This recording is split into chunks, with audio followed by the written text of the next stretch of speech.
আসসালামু আলাইকুম। SSC one shot ক্লাসে সবাইকে স্বাগত জানাচ্ছি। আমি এইচআর হাবিব। আজকে আমরা আলোচনা করব উচ্চতর গণিতের অষ্টম অধ্যায় অর্থাৎ ত্রিকোণমিতি নিয়ে, এবং আজকের এই ভিডিওটির সাহায্যে একেবারে ত্রিকোণমিতির বেসিক টু অ্যাডভান্স আলোচনা করার চেষ্টা করব। এবং এই ভিডিওটি যারা সম্পূর্ণরূপে দেখবে, আশা করি তারা যদি ত্রিকোণমিতির জিরো হয় তারা ইনশাল্লাহ হিরো হয়ে যাবে। এবং সবচেয়ে বড় গুরুত্বপূর্ণ বিষয় হচ্ছে এই ভিডিওটিতে বেসিক থেকে আলোচনা করব, একেবারে যারা ত্রিকোণমিতির কিছুই বোঝে না তাদের জন্য এই ভিডিওটা গুরুত্বপূর্ণ হবে। এবং এরপরে ভিডিওটার শেষ অংশের দিকে এই অধ্যায় থেকে যত প্রশ্ন আসে, এমসিকিউ এবং সিকিউ যে প্রশ্নগুলো আসে, সেই প্রশ্নগুলো কোথা থেকে আসে সেই জায়গায়ও কিন্তু আলোচনা করা হবে। এজন্য যারা এই ভিডিওটা এই মুহূর্তে প্লে করেছো তাদের জন্য আমার অনুরোধ রইল সম্পূর্ণ ভিডিওটা দেখার জন্য। এবং শুধু তাই না, দেখলেই চলবে না, এই ভিডিওটা একেবারে খাতা কলম হাতে নিয়ে বসে দেখতে হবে, যাতে আমি এখানে যা পড়াই এবং যা বোঝাই তা কিন্তু নোট করতে হবে। তাহলে ভিডিওটা শেষ হওয়ার পরপরই তুমি খাতা যখন হাতে নিবা তখনই কিন্তু বুঝতে পারবা যে তুমি কি শিখলে এই ভিডিওটি থেকে। দেখো, শুরুতেই যে বিষয়টা আলোচনা করব সেটি হচ্ছে চতুর্ভাগ সম্পর্কিত আলোচনা। আমরা ত্রিকোণমিতির কোণ এবং জ্যামিতিক কোণ এই দুইটার মধ্যে কিন্তু একটু ভিন্নতা রয়েছে, এবং ত্রিকোণমিতিক হিসাব নিকাশ বোঝানোর জন্য আমরা এক্স ওয়াই সমতলে এক্স ও এক্স ড্যাশ নামে একটা অক্ষ দিই এবং ওয়াই ও ওয়াই ড্যাশ নামে আরেকটা অক্ষ দিই, এবং এই দুইটা অক্ষ পরস্পর লম্বালম্বী থাকে, এবং যে কারণে এই দুইটা অক্ষ চারটা বাঁক সৃষ্টি করে। হ্যাঁ, এই চারটা বাঁককে বলা হয় চতুর্ভাগ। চারটা বাঁককে কি বলা হয়? চতুর্ভাগ বা কোয়াড্রেন্ট বলা হয়। দেখো, কোয়াড্রেন্ট তাহলে কয়টা হয়? চারটা কোয়াড্রেন্ট হয়। এটার প্রথমটাকে বলা হয় প্রথম কোয়াড্রেন্ট বা ফার্স্ট কোয়াড্রেন্ট, দ্বিতীয়টাকে বলা হয় দ্বিতীয় কোয়াড্রেন্ট বা সেকেন্ড কোয়াড্রেন্ট বা দ্বিতীয় চতুর্ভাগ বলে, তৃতীয় চতুর্ভাগকে বলা হয় থার্ড কোয়াড্রেন্ট, এবং চতুর্থ চতুর্ভাগ বা এটাকে ফোর্থ কোয়াড্রেন্টও বলা হয়। আমরা যদি একটু দেখানোর চেষ্টা করি প্রথম কোয়াড্রেন্টে কি কি থাকে এবং প্রথম কোয়াড্রেন্টের রেঞ্জ বা সীমানা কি। এখানে চারটা কোণ আছে এবং প্রত্যেকটা কোণ এক একটা চতুর্ভাগ নির্দেশ করে, এবং এখান থেকে এই পর্যন্ত এই অংশটা হলো প্রথম চতুর্ভাগ। এই অংশটা কি? প্রথম চতুর্ভাগ। এবং এই প্রথম চতুর্ভাগ এবং ত্রিকোণমিতিক যত অনুপাত আছে, ত্রিকোণমিতিক অনুপাত কি কি অনুপাত আছে? ত্রিকোণমিতিক অনুপাত আছে সাইন, কোসেক, ট্যান, কট, সেক, কস। এই যে ত্রিকোণমিতিক যে অনুপাতগুলো আছে এই সবগুলা ত্রিকোণমিতিক অনুপাত এই ঘরে যখন আসবে তখন এটা পজিটিভ ভ্যালু মিন করবে। কি ধরনের ভ্যালু মিন করবে? পজিটিভ ভ্যালু মিন করবে। এটা হচ্ছে দ্বিতীয় চতুর্ভাগ, এবং দ্বিতীয় চতুর্ভাগের সীমানা হচ্ছে 90 ডিগ্রি থেকে 180 ডিগ্রি পর্যন্ত। 90 ডিগ্রি থেকে কত? 180 ডিগ্রি পর্যন্ত। দেখো, এখানে আমরা কোন পরিমাপের তো দুইটা একক আছে, একটা হলো ষাটমূলক পদ্ধতি, বৃত্তীয় পদ্ধতি।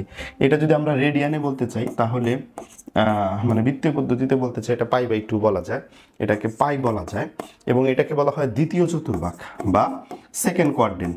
এই দ্বিতীয় চতুর্ভাগ বা সেকেন্ড কোয়াড্রেন্টের মধ্যে যে বিষয়গুলো রয়েছে সেটা হচ্ছে সাইন আর কোসেক রয়েছে, অর্থাৎ এই চতুর্ভাগে সাইন আর কোসেকের মান হলো পজিটিভ, অন্য সকল মান হচ্ছে নেগেটিভ। তৃতীয় চতুর্ভাগ, যেটার বিস্তৃতি হচ্ছে 180 ডিগ্রি থেকে 270 ডিগ্রি পর্যন্ত, এবং এই চতুর্ভাগে 180 থেকে 270-এর মধ্যে যত ত্রিকোণমিতিক মান থাকবে এটা এই চতুর্ভাগে অবস্থান করবে, এবং এই চতুর্ভাগে ট্যানের মান আর কটের মান এই দুইটা ত্রিকোণমিতিক অনুপাতের মান কি হবে? পজিটিভ হবে। অন্য সকল মান এই চতুর্ভাগে আসলে নেগেটিভ ভ্যালু নির্দেশ করবে। এরপর এটাকে বলা হয় চতুর্থ চতুর্ভাগ, যার বিস্তৃতি হলো 270 থেকে 360 ডিগ্রি পর্যন্ত।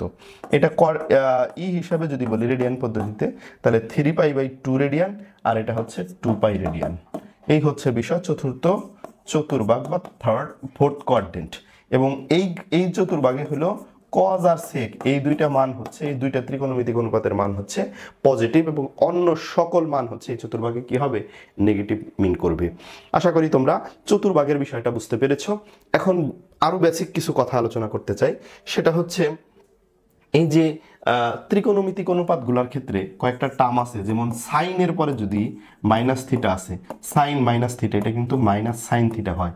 অর্থাৎ ত্রিকোণমিতিক অনুপাতের পরে মাইনাস থাকবে, তারপরে অ্যাঙ্গেল থাকবে, তারপরে কোণের মান থাকবে। এক্ষেত্রে কি হবে? মাইনাসটা সামনে চলে আসবে। মাইনাসটা কি হবে? এক্ষেত্রে সামনে চলে আসবে। অনুরূপভাবে যদি আমরা এখানে কোসেকের কথা বলি, কোসেক মাইনাস থিটার কথা বলি, তাহলে কিন্তু মাইনাস কোসেক থিটা হবে। আবার কি হবে? কস মাইনাস থিটার কথা যদি বলি, তোমাদের এই কথাটা মনে রাখতে হবে, এখানে দুইটা জিনিসের ক্ষেত্রে ব্যতিক্রম আছে। সেটা হলো কজ এর ক্ষেত্রে আর একটা হলো সেকের ক্ষেত্রে। কজ মাইনাস থিটা এক্ষেত্রে কি হবে, কস থিটাই হয়ে যাবে। এটা একটু স্টার মার্ক দিয়ে রাখতেছি কারণ এটা হচ্ছে গুরুত্বপূর্ণ এবং এটা ব্যতিক্রম। হ্যাঁ, এরপরে দেখো সেক মাইনাস থিটা যদি আসে তাহলেও কিন্তু এটা কি হয়ে যায়, সেক থিটাই হয়ে যায়। এরপরে যদি বলি টেন মাইনাস থিটা, এগুলার ক্ষেত্রে কিন্তু ব্যতিক্রম না, ব্যতিক্রম এই দুইটার জন্য। হ্যাঁ, এগুলার ক্ষেত্রে ঠিক আগের গুলার মতো মাইনাসটা সামনে আসবে, মাইনাস টেন থিটা লেখা যাবে। এবং এইটার ক্ষেত্রে যদি বলি কট মাইনাস থিটার কথা যদি বলি, মাইনাস কট থিটা হবে, মাইনাস কট থিটা হবে। এইরকম হচ্ছে ব্যাপার হবে। আশা করি তোমরা বুঝতে পেরেছো। এবং এই ক্ষেত্রে দুইটা ত্রিকোণমিতিক অনুপাতের মান পরিবর্তন হয়েছে। সেটা হলো কজের পরে যদি মাইনাস থাকে তাহলে মাইনাসটা চলে যায়, শুধু কস থিটা হয়। সেকের পরে যদি মাইনাস অ্যাঙ্গেল থাকে তাহলে মাইনাসটা চলে যায়, শুধু সেক ইন্টু অ্যাঙ্গেল হয়। এই হলো এক্সেপশনাল কেস দুইটা, এবং বাকিগুলোর ক্ষেত্রে মাইনাসটা সামনে আসে, এই বিষয়টা মনে রাখলে চলবে। এরপরে যে বিষয়টা আমরা ধারাবাহিকভাবে আলোচনা করতে চাই, একেবারে ত্রিকোণমিতি বোঝা কোনোভাবেই সম্ভব না এই চতুর্ভাগ বা কোয়াড্রেন্টের হিসাব যারা বুঝবে না, এই জন্য কোয়াড্রেন্টের হিসাবটা অত্যন্ত গুরুত্বপূর্ণ এবং কোয়াড্রেন্ট হিসাবটা সবারই বোঝা উচিত। দেখো, এরপরে যে বিষয়টা আলোচনা করতে চাই সেটা হচ্ছে এরকম, যে কিছু মান নিয়ে আলোচনা করতে চাই। সাইন 90 ডিগ্রি মাইনাস থিটা, এটা কি হবে, অথবা টেন 90 ডিগ্রি মাইনাস থিটা। আমি সবগুলাই আলোচনা করব না, এই সবগুলা বাকিগুলো আলোচনা করতে হবে। এই যে আমি এটা হলো প্রথম কেস 1 এটা বলি, আমি এটা হলো কেস 1 বললাম। এই কেস 1-এ আমরা কি করব, এই 90 ডিগ্রি মাইনাস থিটার সবগুলা টার্ম লিখবো। আমি এখন সবগুলো লিখতেছি না, তোমরা বাকিগুলা লিখবা। আমি যে কয়টা পারি লিখতেছি, আমি কয়েকটা লিখতেছি, আর বাকিগুলা তোমরা লিখবা যেগুলো বাদ থাকবে আমার। হ্যাঁ, আমি সবগুলো লিখলে ভিডিও অনেক বড় হয়ে যাবে। 3টা 4টা 2টা বুঝাইলেই তুমি আসলে বুঝবা ব্যাপারটা। দেখো 90 ডিগ্রি মাইনাস, এখানে আর একটা বিষয় মনে রাখতে হবে ত্রিকোণমিতির ক্ষেত্রে, ত্রিকোণমিতিক অনুপাতের ক্ষেত্রে স্পেশালি, সেটা হচ্ছে এই ত্রিকোণমিতিক অনুপাতগুলোর পর, ত্রিকোণমিতিক কথাটা লিখে রাখো সবাই তোমরা খাতার মধ্যে। ত্রিকোণমিতিক অনুপাতের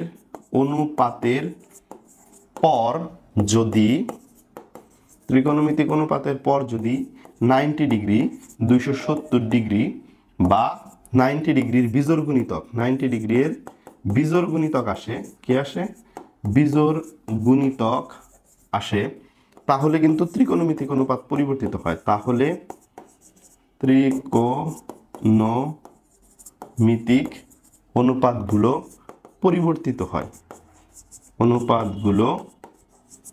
পরিবর্তিত হয়। এই কথাটা আমি অঙ্ক করার সময় বারবার বলবো, এবং এটা বারবার বলবো এই কারণে যে বারবার এই কথাটার ইমপ্লিমেন্টেশন আসবে। এজন্য তোমার কাজ কি হবে, তোমার কাজ হচ্ছে এই কথাটা লিখে মুখস্থ রাখা। আমি আবারও বলতেছি, ত্রিকোণমিতিক অনুপাতের পর যদি 90 ডিগ্রি 270 ডিগ্রি বা 90 ডিগ্রির বিজোড় গুণিতক এই 3টা টার্ম আসে, তাহলে ত্রিকোণমিতিক অনুপাত পরিবর্তিত হবে। কিভাবে পরিবর্তিত হবে, দেখো কোনো জায়গায় যদি সাইন থাকে তাহলে সেখানে কজ হবে, এবং কজ যদি থাকে ভাইসি ভার্সা সাইন হবে। আবার টেন যদি থাকে কোথাও, টেনের স্থলে কট হবে। যদি আবার কট থাকে সেখানে টেন হবে, ভাইসি ভার্সা হবে। তারপরে যদি সেক থাকে তাহলে ওইখানে কোসেক হবে, কোসেক থাকলে সেক হবে। এই যে ভাইসি ভার্সার যে পরিবর্তনগুলো কিন্তু এখানে হবে, অর্থাৎ সাইন থেকে যে কজ হয়, আবার কজ থাকলে সাইন হবে, টেন থাকলে কট হবে, কট থাকলে আবার টেন হবে, সেক থাকলে কোসেক হবে, কোসেক থাকলে আবার সেক হবে, ভাইসি ভার্সা ঘটনা এখানে ঘটবে। এই হচ্ছে বিষয়, এই কথাটুকু মনে রাখতে হবে। এই যে এই আগের অংশ যেটা আলোচনা করলাম, যে ত্রিকোণমিতিক অনুপাতের পরে মাইনাস থাকলে কি হয়, শুধু সবগুলোই মাইনাসটা সামনে আসে, শুধু দুইটার ক্ষেত্রে কজ আর সেকের ক্ষেত্রে মাইনাসটা ভ্যানিশ হয়ে যায়। আর এই দুইটা কথা এখানে খুবই গুরুত্বপূর্ণ। ত্রিকোণমিতিক অনুপাতের পর যদি 90 270 অথবা 90-র বিজোড় গুণিতক এই 3টা টার্ম আসে, তাহলে ত্রিকোণমিতিক অনুপাত পরিবর্তিত হবে। সাইন থাকলে কজ হবে, টেন থাকলে কট হবে, তারপরে হলো সেক থাকলে কোসেক হবে, এন্ড ভাইসি ভার্সা তো অবশ্যই হবে। আশা করি তোমরা বুঝতে পেরেছো। এই অংশটা কিন্তু তোমরা সবাই লিখে রাখবা, এটা অত্যন্ত গুরুত্বপূর্ণ একটা টাস্ক। এরপরে এখানে আলোচনা করতেছিলাম, এখানেই আলোচনা করি সাইন 90 ডিগ্রি মাইনাস। তাহলে প্রথম কথা, এটা দুইটা কাজ করতে হবে।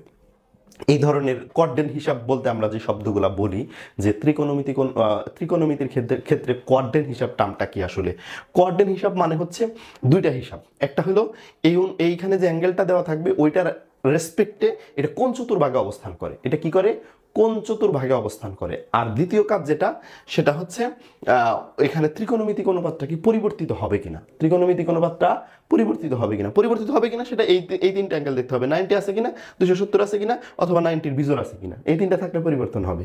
আর কোঅর্ডিনেট হিসাব করতে হবে কোন চতুর্ভাগে পড়ে। আর বাকি বিষয় তো জানাই যে যার যে চতুর্ভাগ, ওই চতুর্ভাগে যদি না হয় তাহলে সামনে একটা মাইনাস আসবে। আর যদি যার যে চতুর্ভাগ, সেই চতুর্ভাগে যদি ওইটা পড়ে, ওই ত্রিকোণমিতিক অনুপাতটা পড়ে, তাহলে সেক্ষেত্রে কিন্তু এটা পজিটিভ হবে। দেখো sin 90 ডিগ্রি মাইনাস, এটা কোন sin 90 ডিগ্রি মাইনাস, এটা কোন চতুর্ভাগ, এটা প্রথম চতুর্ভাগে। দেখো এই যে আমরা যদি ইয়ের কথাটা বলি একটু,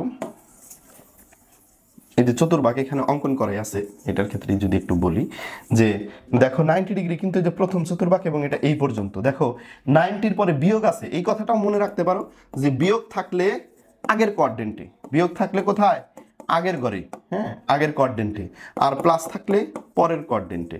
90 জিনিসটা এই জায়গায় না, এর 90-র পরে কি আছে, এখানে বিয়োগ আছে, বিয়োগ থাকলে আগেরটা, আগেরটা বলতে এই যে এটা, কারণ আমরা তো ত্রিকোণমিতিক অ্যাঙ্গেলগুলো হিসাব করছি এই দিকে আসতেছে।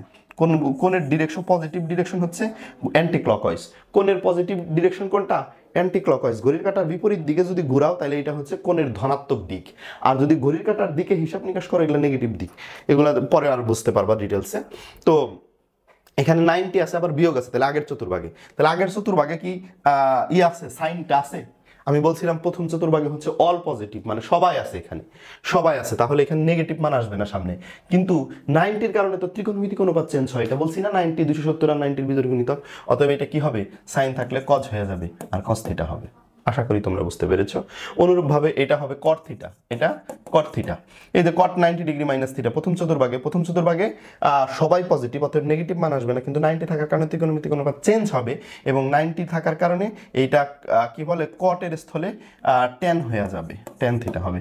প্রথম চতুর্ভাগে হওয়ায় নেগেটিভ মান আসবে না। অনুরূপভাবে তাহলে কোসেক 90 ডিগ্রি মাইনাস থিটা যদি করি, এটা হবে সেক থিটা। প্রথম চতুর্ভাগে নেগেটিভ মান আসবে না, কিন্তু 90-র কারণে ত্রিকোণমিতিক অনুপাত পরিবর্তিত হবে। তাহলে এটা হলো কেস 1 গেল। এবার আমরা কেস 2 আলোচনা করব। এখানে কেস 2, কেস 2-তে কি থাকবে, এই সবগুলার প্লাস থাকবে। যেমন আমি একটা আলোচনা করে দিতেছি, sin 90 ডিগ্রি প্লাস থিটা দুইটা করি, আর একটা হচ্ছে tan 90 ডিগ্রি প্লাস থিটা, এই দুইটা আলোচনা করতেছি। দেখো sin 90 ডিগ্রি প্লাস থিটা 90-র সাথে যোগ হইছে, আমি কি বলছি, প্লাস থাকলে পরের কোঅর্ডিনেটে, প্লাস থাকলে কি বলছি আমি, পরের কোঅর্ডিনেটে, মাইনাস থাকলে আগের কোঅর্ডিনেটে। এই যে 90 প্লাস আছে, তাহলে পরের চতুর্ভাগ কোনটা, দ্বিতীয় চতুর্ভাগ। দ্বিতীয় চতুর্ভাগে কি সাইন আছে, হ্যাঁ দ্বিতীয় চতুর্ভাগে সাইন আর কোসেকের গড়। দ্বিতীয় চতুর্ভাগটা কার কার গড়, সাইন আর কোসেকের গড়, এর আগের স্লাইডে দেখাইছি। তাহলে এখানে সাইন আছে, ওকে, তাহলে ফাইন, এটা পজিটিভ মান আসবে। কিন্তু এখানে 90 আছে, 90 প্লাস, 90-র পরে প্লাস থাকলো না মাইনাস থাকলো, ওইটা ডাজেন্ট ফ্যাক্ট। 90 আছে কিনা, মানে 90 আছে কিনা, 270 আছে কিনা, অথবা 90-র বিজোড় গুণিতক আছে কিনা, মানে 90-র সাথে গুণ আকারে 1 3 5 7 8, মানে 7 9 এরকম বিজোড় সংখ্যা আছে কিনা। তাহলে এখানে গুণ কিছু নাই, কিন্তু এক্স্যাক্টলি 90টাই আছে, অতএব এখানে এটা চেঞ্জ হবে। সাইন থাকলে আমরা জানি কস হয়, আর দ্বিতীয় চতুর্ভাগে যেহেতু সাইনের গড়, এই জন্য এটা পজিটিভ মান হবে, কস থিটাই হবে শুধু। কিন্তু দেখো tan 90 degree plus theta, tan 90 degree plus theta দ্বিতীয় চতুর্ভাগে 90-র সাথে প্লাস আছে, দ্বিতীয় চতুর্ভাগে তো tan নাই, tan আছে কি দ্বিতীয় চতুর্ভাগে, না, শুরুতেই দিতে হবে মাইনাস, এরপরে 90 থাকলে তো ত্রিকোণমিতিক অনুপাত পরিবর্তিত হয়, অতএব তাহলে এটা কট থিটা দিতে হবে, হ্যাঁ কট থিটা মাইনাস কট থিটা। তাহলে 90 ডিগ্রি প্লাস থিটা, এটার কি মান আসলো, মাইনাস কট থিটা মান আসলো। আশা করি তোমরা বুঝতে পেরেছো। এই যে আমরা দুইটা কেস আলোচনা করলাম, অনুরূপভাবে আরো অনেকগুলো কেস আমাদের এখানে আলোচনা করা লাগবে। এরপরে আমরা কেস 3 আলোচনা করতে পারি। কেস 3-তে কি থাকবে, যে সাইন 180 ডিগ্রি মাইনাস থিটা আলোচনা করব। আর একটা দিলাম হইল কোসেক 180 ডিগ্রি মাইনাস থিটা, এই দুইটা টার্ম এখানে আলোচনা করলাম। Cosec 180 degree 80 degree minus theta, cosec 180 degree minus theta. এই যে দেখো খেয়াল করো 180, এই যে 180-র গড় হইলো এই যে এখানে, এই যে এটা এই দাগটা হলো 180। এখন এই দাগ থেকে কি হয়েছে, বিয়োগ হয়েছে, তাহলে এই চতুর্ভাগে হবে, আগের চতুর্ভাগে হবে 180-র আগের অংশ দ্বিতীয় চতুর্ভাগে কি সাইন আছে, হ্যাঁ সাইন আছে।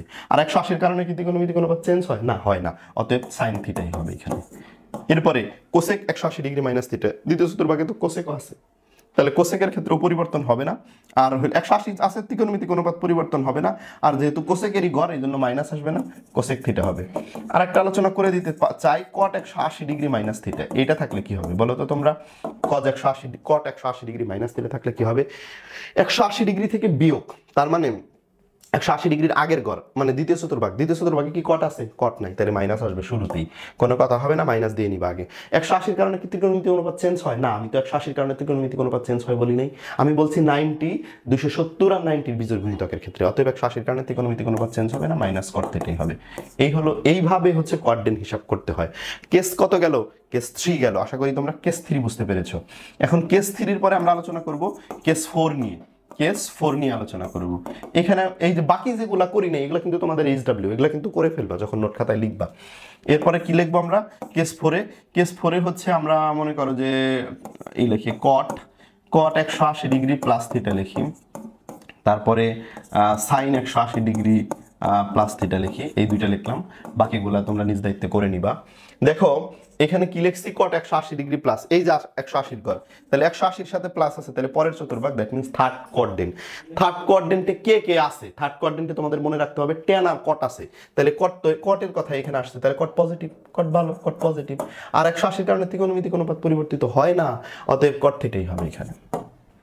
সাইন 180 ডিগ্রি প্লাস তৃতীয় চতুর্ভাগে, এটাও কিন্তু লোকেশন তৃতীয় চতুর্ভাগে বা থার্ড কোঅর্ডিনেটে, বাট কি নাই? তৃতীয় চতুর্ভাগে তো সাইন নাই, শুরুতে একটা মাইনাস হবে, এই ব্যাপারে কোনো কথা হবে না। 180-র কারণে কি ত্রিকোণমিতিক অনুপাত পরিবর্তিত হয় না, অতএব এখানে মাইনাস সাইন থিটা দিতে হবে। এরপরে এইভাবে আমি যে সিকোয়েন্সটা দেখাইলাম, কেস 5 আলোচনা করবা, 270 ডিগ্রি মাইনাস, 270 ডিগ্রি প্লাস, তারপরে হলো 360 ডিগ্রি মাইনাস, 360 ডিগ্রি প্লাস। আমি একটু কেস 5-এর একটা জিনিস আলোচনা করে দিতে চাই, যেহেতু কেস 5-এ পরিবর্তন হয়। যেমন কেস 5-এ আমি কোন ত্রিকোণমিতিক অনুপাত নিব? কোসেক 270 ডিগ্রি মাইনাস থিটা, এই মানটাই নিলাম, একটা মানে নিলাম। এই যে 270 ডিগ্রি, যে জায়গায় 270 ডিগ্রি লোকেশন কোণে এই জায়গায়, এবং এটা থেকে মাইনাস আছে, তার মানে আগে মাইনাস থাকছে, আগের গড় মানে হলো তৃতীয় চতুর্ভাগ। তাহলে তৃতীয় চতুর্ভাগে কি কোসেক আছে? না, তৃতীয় চতুর্ভাগে ট্যান আর কট আছে, কোসেক নাই, অতএব এটা মাইনাস হবে। অতএব কি হবে? এটা মাইনাস হবে। এরপরে 270 কারণে কি ত্রিকোণমিতিক অনুপাত পরিবর্তিত হয়? হ্যাঁ, পরিবর্তিত হয়। 90, 270 আর 90-র বিজোড় গুণিতক, এই তিন ক্ষেত্রে ত্রিকোণমিতিক অনুপাত পরিবর্তিত হয়, অতএব এখানে পরিবর্তিত হবে। তাহলে কোসেক থাকলে কি হয়? এখানে সেক হবে এবং মাইনাস সেক থিটা হবে। এইভাবেই কিন্তু কোঅর্ডিনেট হিসাব করতে হয়। আশা করি তোমরা বুঝতে পেরেছো। এখন একটু কাজে চলে যাই, আমরা একটু বাস্তবিক কাজ করি।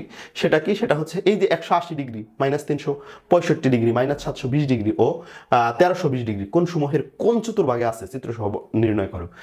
এটার লোকেশন বের করতে হবে। প্রথমটা আছে 100 ডিগ্রি, দেখো এই পর্যন্ত 90 ডিগ্রি, এই পর্যন্ত কি 90 ডিগ্রি, তাহলে 90-র সাথে আরো যোগ আছে না? এই মানটা 90, 100 মানে কি 90-র পরে আরো আছে, তার মানে এটা দ্বিতীয় চতুর্ভাগে পড়ে না। দ্বিতীয় চতুর্ভাগে কত পর্যন্ত আছে? 180 পর্যন্ত আছে, 180 তো কম আছে, তাহলে এইটার অবস্থান কোথায়? দ্বিতীয় চতুর্ভাগে।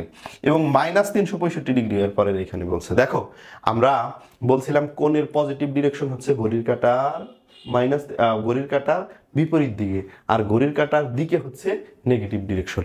দেখো ঘড়ির কাঁটার বিপরীত দিক থেকে যদি গোনা শুরু করি, তাহলে এখানে 0, এইখানে হচ্ছে -90, এখানে -180, -270, -360, -360 এই জায়গায়। এটাকে আমরা চতুর্থ চতুর্ভাগ বলতে পারি। এটাকে কি বলতে পারি? চতুর্থ চতুর্ভাগ বলতে পারি। এরপরে -720 ডিগ্রি, এগুলোও কিন্তু বের করা যাবে অনুরূপভাবে। দেখো এখানে -360 হয়েছে না, আর এক গুরানি দিয়ে যদি এখানে আসি, তাহলে 360-এর দ্বিগুণ হবে, মানে -720 ডিগ্রি, তাহলে -720 ডিগ্রিও চতুর্থ চতুর্ভাগের অবস্থান করবে। অনুরূপভাবে তোমরা তাহলে এটা করে ফেলবা, এটা গুনবা, এটা তো পজিটিভ ডিরেকশন আছে, এটা এই দিক থেকেই গুনে আসবা। মানে তোমরা এটা এই মানগুলোকে এমনি করে করতে পারো যে 90-র গুণিতক আকারে করতে পারো, এটা 90 দিয়ে ভাগ দিবা, 90 দিয়ে ভাগ দিলে কত আসে এটা গুণ করবা এখানে। হ্যাঁ, কত আসে? সে ফর এক্সাম্পল আমি জানি না, 5 নং 45, 8 নং 72, 9 নং 81, আমি আরো বেশি হবে, 9-এর পরে হয়তো 10, 12, 11 এরকম হবে। তাহলে ওইটা গুণ করার পরে আরো যোগ বিয়োগ আছে কিনা সেটা লিখবা। এরপরে যে এই 11 মানে কি 11 ঘর, এই যে 1 ঘর, 2 ঘর, 3 ঘর, 4 ঘর, 5 ঘর, এইভাবে 11 ঘর, মানে যে কয় ঘর হবো সেই কয় ঘর যাইয়া, তারপরে যোগ আকারে থাকলে হয়তো এই পর্যন্ত আইলো 11-তে, এরপরে যোগ আকারে থাকলে এই ঘর, বিয়োগ থাকলে এই ঘর। মানে যদি এখানে যে মান হবো তার থেকে যদি 1320 কম হয়, তাহলে বিয়োগ বেশি হয়, তাহলে বিয়োগ করা লাগবে, কম হইলে যোগ করা লাগবে, বিয়োগ হইলে আবার আগের ঘরে হিসাব করতে হবে, প্লাস হইলে পরের ঘরে হিসাব করতে হবে। এই বিষয়গুলো আমি শুরু থেকে আলোচনা করতেছি, আশা করি তোমরা বুঝতে পেরেছো। তাহলে এই 1320 ডিগ্রি কোন চতুর্ভাগে অবস্থান করবে তোমরা কিন্তু কমেন্ট করে আমাদের ফেসবুক পেজ এবং ইউটিউব চ্যানেলে কিন্তু জানাতে পারো। এরপর আমরা কোন পরিমাপের পদ্ধতি নিয়ে আলোচনা করব।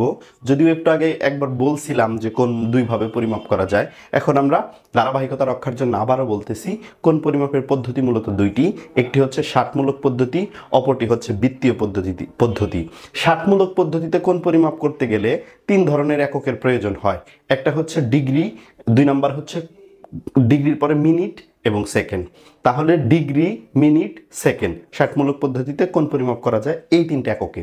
এরপরে বৃত্তীয় পদ্ধতিতে কোন পরিমাপ করতে হয়, বৃত্তীয় পদ্ধতিতে কোন পরিমাপ করতে হয় রেডিয়ান এককে। তাহলে বৃত্তীয় পদ্ধতিতে কোন পরিমাপের একক কি, রেডিয়ান, এবং এই রেডিয়ানকে প্রকাশ করা হয় এরকম সি দ্বারা। আর ডিগ্রি, মিনিট, সেকেন্ড এগুলার মধ্যে সম্পর্ক এবং প্রকাশ করা হয় এভাবে।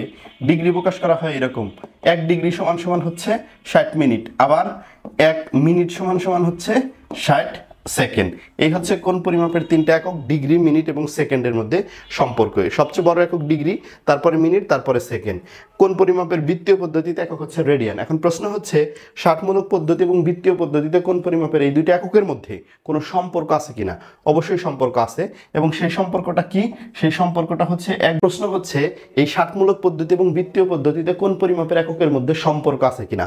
অবশ্যই আছে, এবং সেই সম্পর্কটা কি, 1 ডিগ্রি সমান সমান হচ্ছে π/180 রেডিয়ান, অথবা 1 রেডিয়ান সমান সমান 180/π ডিগ্রি। এই হচ্ছে কোন পরিমাপের একক ডিগ্রি এবং রেডিয়ানের মধ্যে সম্পর্ক। আশা করি তোমরা বুঝতে পেরেছো। এরপরে রেডিয়ান কোণ একটি ধ্রুব কোণ, এটা প্রমাণ করতে হবে, কারণ এটা সৃজনশীলের ক্ষতে প্রায় কিন্তু আসে। তাহলে প্রথমে আমাদের জানতে হবে রেডিয়ান কোণটা কি। কোনো বৃত্তের ব্যাসার্ধের সমান চাপ তার কেন্দ্রে যে কোণ উৎপন্ন করে তাকেই কি বলে, রেডিয়ান কোণ বলে। আবারও বলতেছি, কোনো বৃত্তের ব্যাসার্ধের সমান চাপ কেন্দ্রে যে কোণ উৎপন্ন করে তাকে রেডিয়ান কোণ বলে, এবং সেই রেডিয়ান কোণ সর্বদা ধ্রুব হয়। এটাই আমাদের এখানে প্রমাণ করার বিষয়। প্রমাণ করার জন্য আমরা শুরুতে একটি বৃত্ত অঙ্কন করব, এবং এই বৃত্তটার আমরা কেন্দ্রটাকে ও দ্বারা ডিটেক্ট করলাম, এবং এই বৃত্তটার নাম দিলাম হচ্ছে এ, বি এবং সি। তাহলে আমরা এইভাবে বলতে পারি, ধরি ও কেন্দ্র বিশিষ্ট এবিসি একটি বৃত্ত। এবিসি কি, এবিসি একটি বৃত্ত। ধরি ও কেন্দ্র বিশিষ্ট এবিসি একটি বৃত্ত, এবং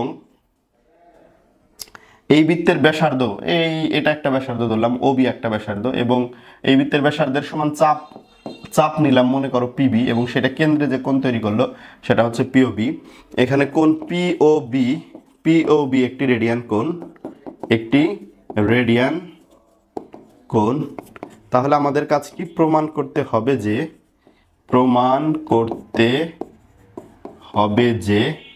কোণ পিওবি একটি ধ্রুব কোণ।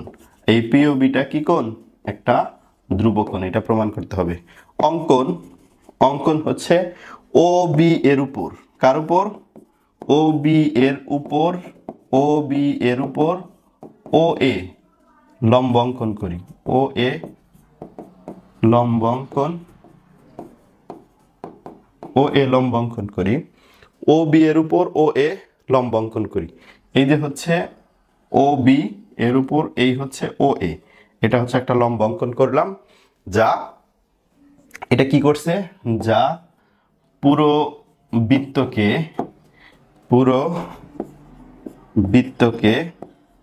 1/4 বিভক্ত করে, 1/4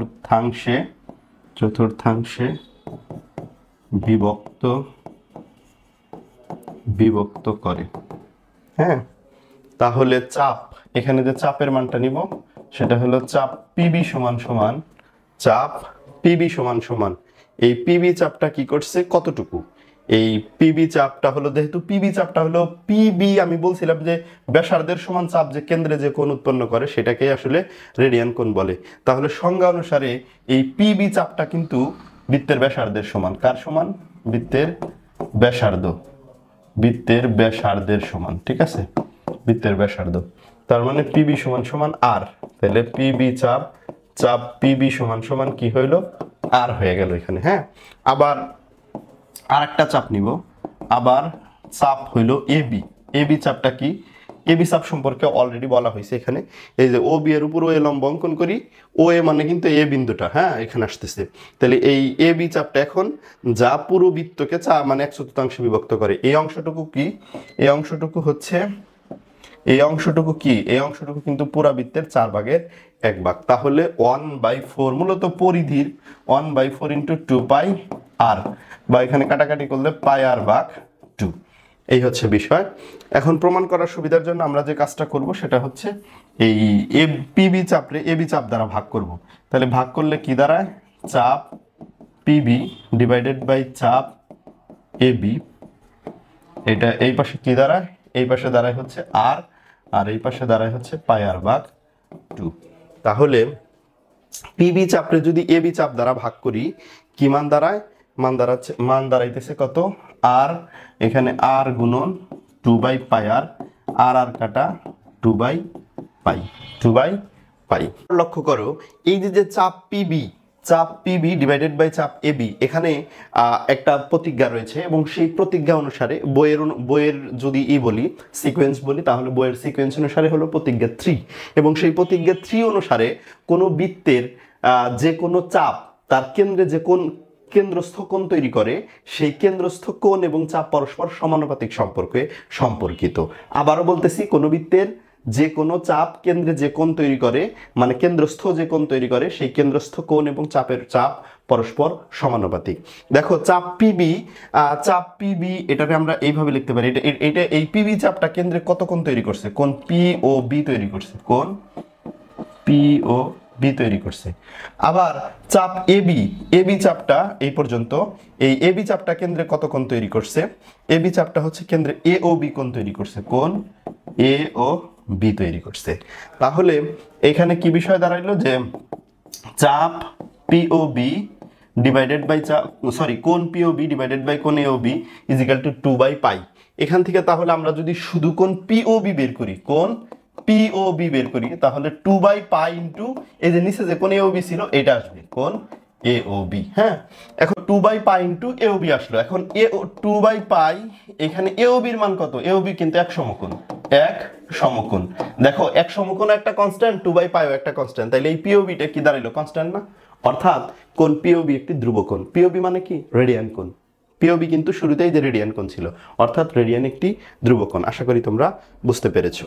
এরপর যে বিষয়টা আলোচনা করব সেটা হচ্ছে কিছু কনভার্সন, এবং এই কনভার্সনগুলো মূলত রেডিয়ান টু ডিগ্রি অথবা ডিগ্রি টু রেডিয়ান, এই ধরনের কনভার্সন আমরা করার চেষ্টা করব। প্রথমে যেটা রয়েছে এক্সাম্পলটা রয়েছে সেটা হচ্ছে রেডিয়ানে প্রকাশ করতে বলছে, এবং এই মানটা কত, 55 ডিগ্রি 54 মিনিট এবং 53 সেকেন্ড, এরকম মান রয়েছে। আমরা এই কনভার্সনগুলো করার আগে সবগুলো এখানে তিনটা, দেখো ষাটমূলক পদ্ধতিতে কোণ পরিমাপের যে তিনটা একক আছে, এখানে কিন্তু তিনটা মানই একসাথে আছে।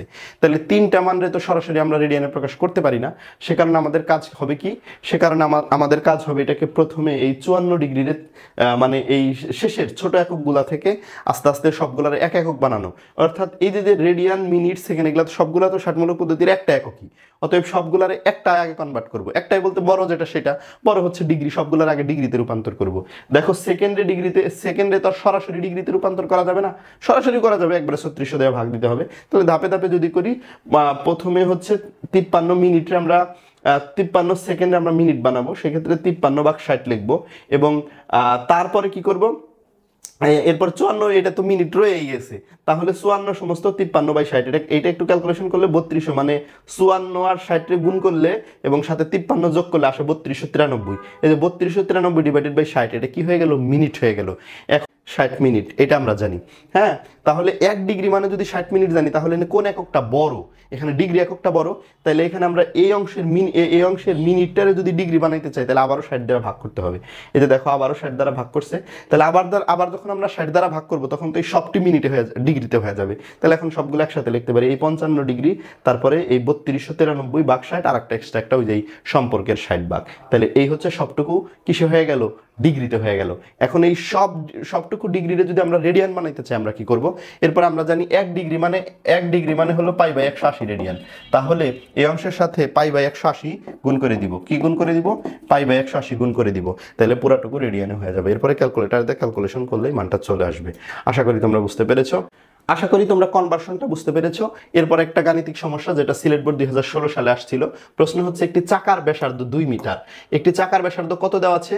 2 মিটার 3 সেন্টিমিটার হলে চাকার পরিধি আসন্ন মান 4 দশমিক স্থান পর্যন্ত নির্ণয় করো। তাহলে কি দেওয়া আছে এখানে? ব্যাসার্ধ দেওয়া আছে, পরিধি নির্ণয় করতে গেছে। একদম সহজ, আমরা জানি ব্যাসার্ধরে আর দ্বারা প্রকাশ করা হয়। তাহলে মূলত এখানে আর এর মান দেওয়া আছে। আর এর মান দেওয়া আছে 2 মিটার 3 সেন্টিমিটার। একক দুইটা এককে আছে। তাহলে আমরা এই দুইটা এককে যদি একসাথে থাকে আমরা সাধারণত একটা এককে কনভার্ট করে ফেলি। তাহলে শুরুতে আমরা একটা এককে কনভার্ট করব। এটা ছোটবেলার পড়া। এখানে সেন্টিমিটারটাকে মিটারে প্রকাশ করব, 100 দ্বারা ভাগ করে দিব, মিটার হয়ে যাবে। এরপরে 2 এর সাথে যোগ করে দিব, এটা ব্যাসার্ধ হয়ে যাবে। তাহলে এটা হলো ব্যাসার্ধ। এখন বের করতে গেছে কি? পরিধি। পরিধি মানে কি? পরিধি মানে হচ্ছে 2πr। পরিধির সূত্র আমরা যারা বৃত্ত পড়াশোনা করছি তারা জানি বৃত্তের পরিধি হচ্ছে 2πr। তাহলে 2π ইন্টু আর এর মান, এই যে আর এর মান এখানে 2.03। এখন এইটুকু গুণ করলেই কিন্তু কি বের হয়ে যাবে? পরিধি বের হয়ে যাবে। আশা করি তোমরা এটা বুঝতে পেরেছো। এরপর আরো একটি ইন্টারেস্টিং প্রশ্ন। প্রশ্নটি হচ্ছে কোন ত্রিভুজের কোন তিনটির অনুপাত 2:5:3 হলে ক্ষুদ্রতম ও বৃহত্তম কোণের বৃত্তীয় মান কত হবে? তাহলে বৃত্তীয় পদ্ধতিতে বের করতে বলছে। এখানে একটা কথা গুরুত্বপূর্ণ এই প্রশ্নে, আমরা ধরার সময়ই ওইভাবেই ধরবো, বৃত্তীয় পদ্ধতিতেই কোণগুলো ধরবো। এটা আমরা ছোটবেলা থেকেই পড়াশোনা করছি।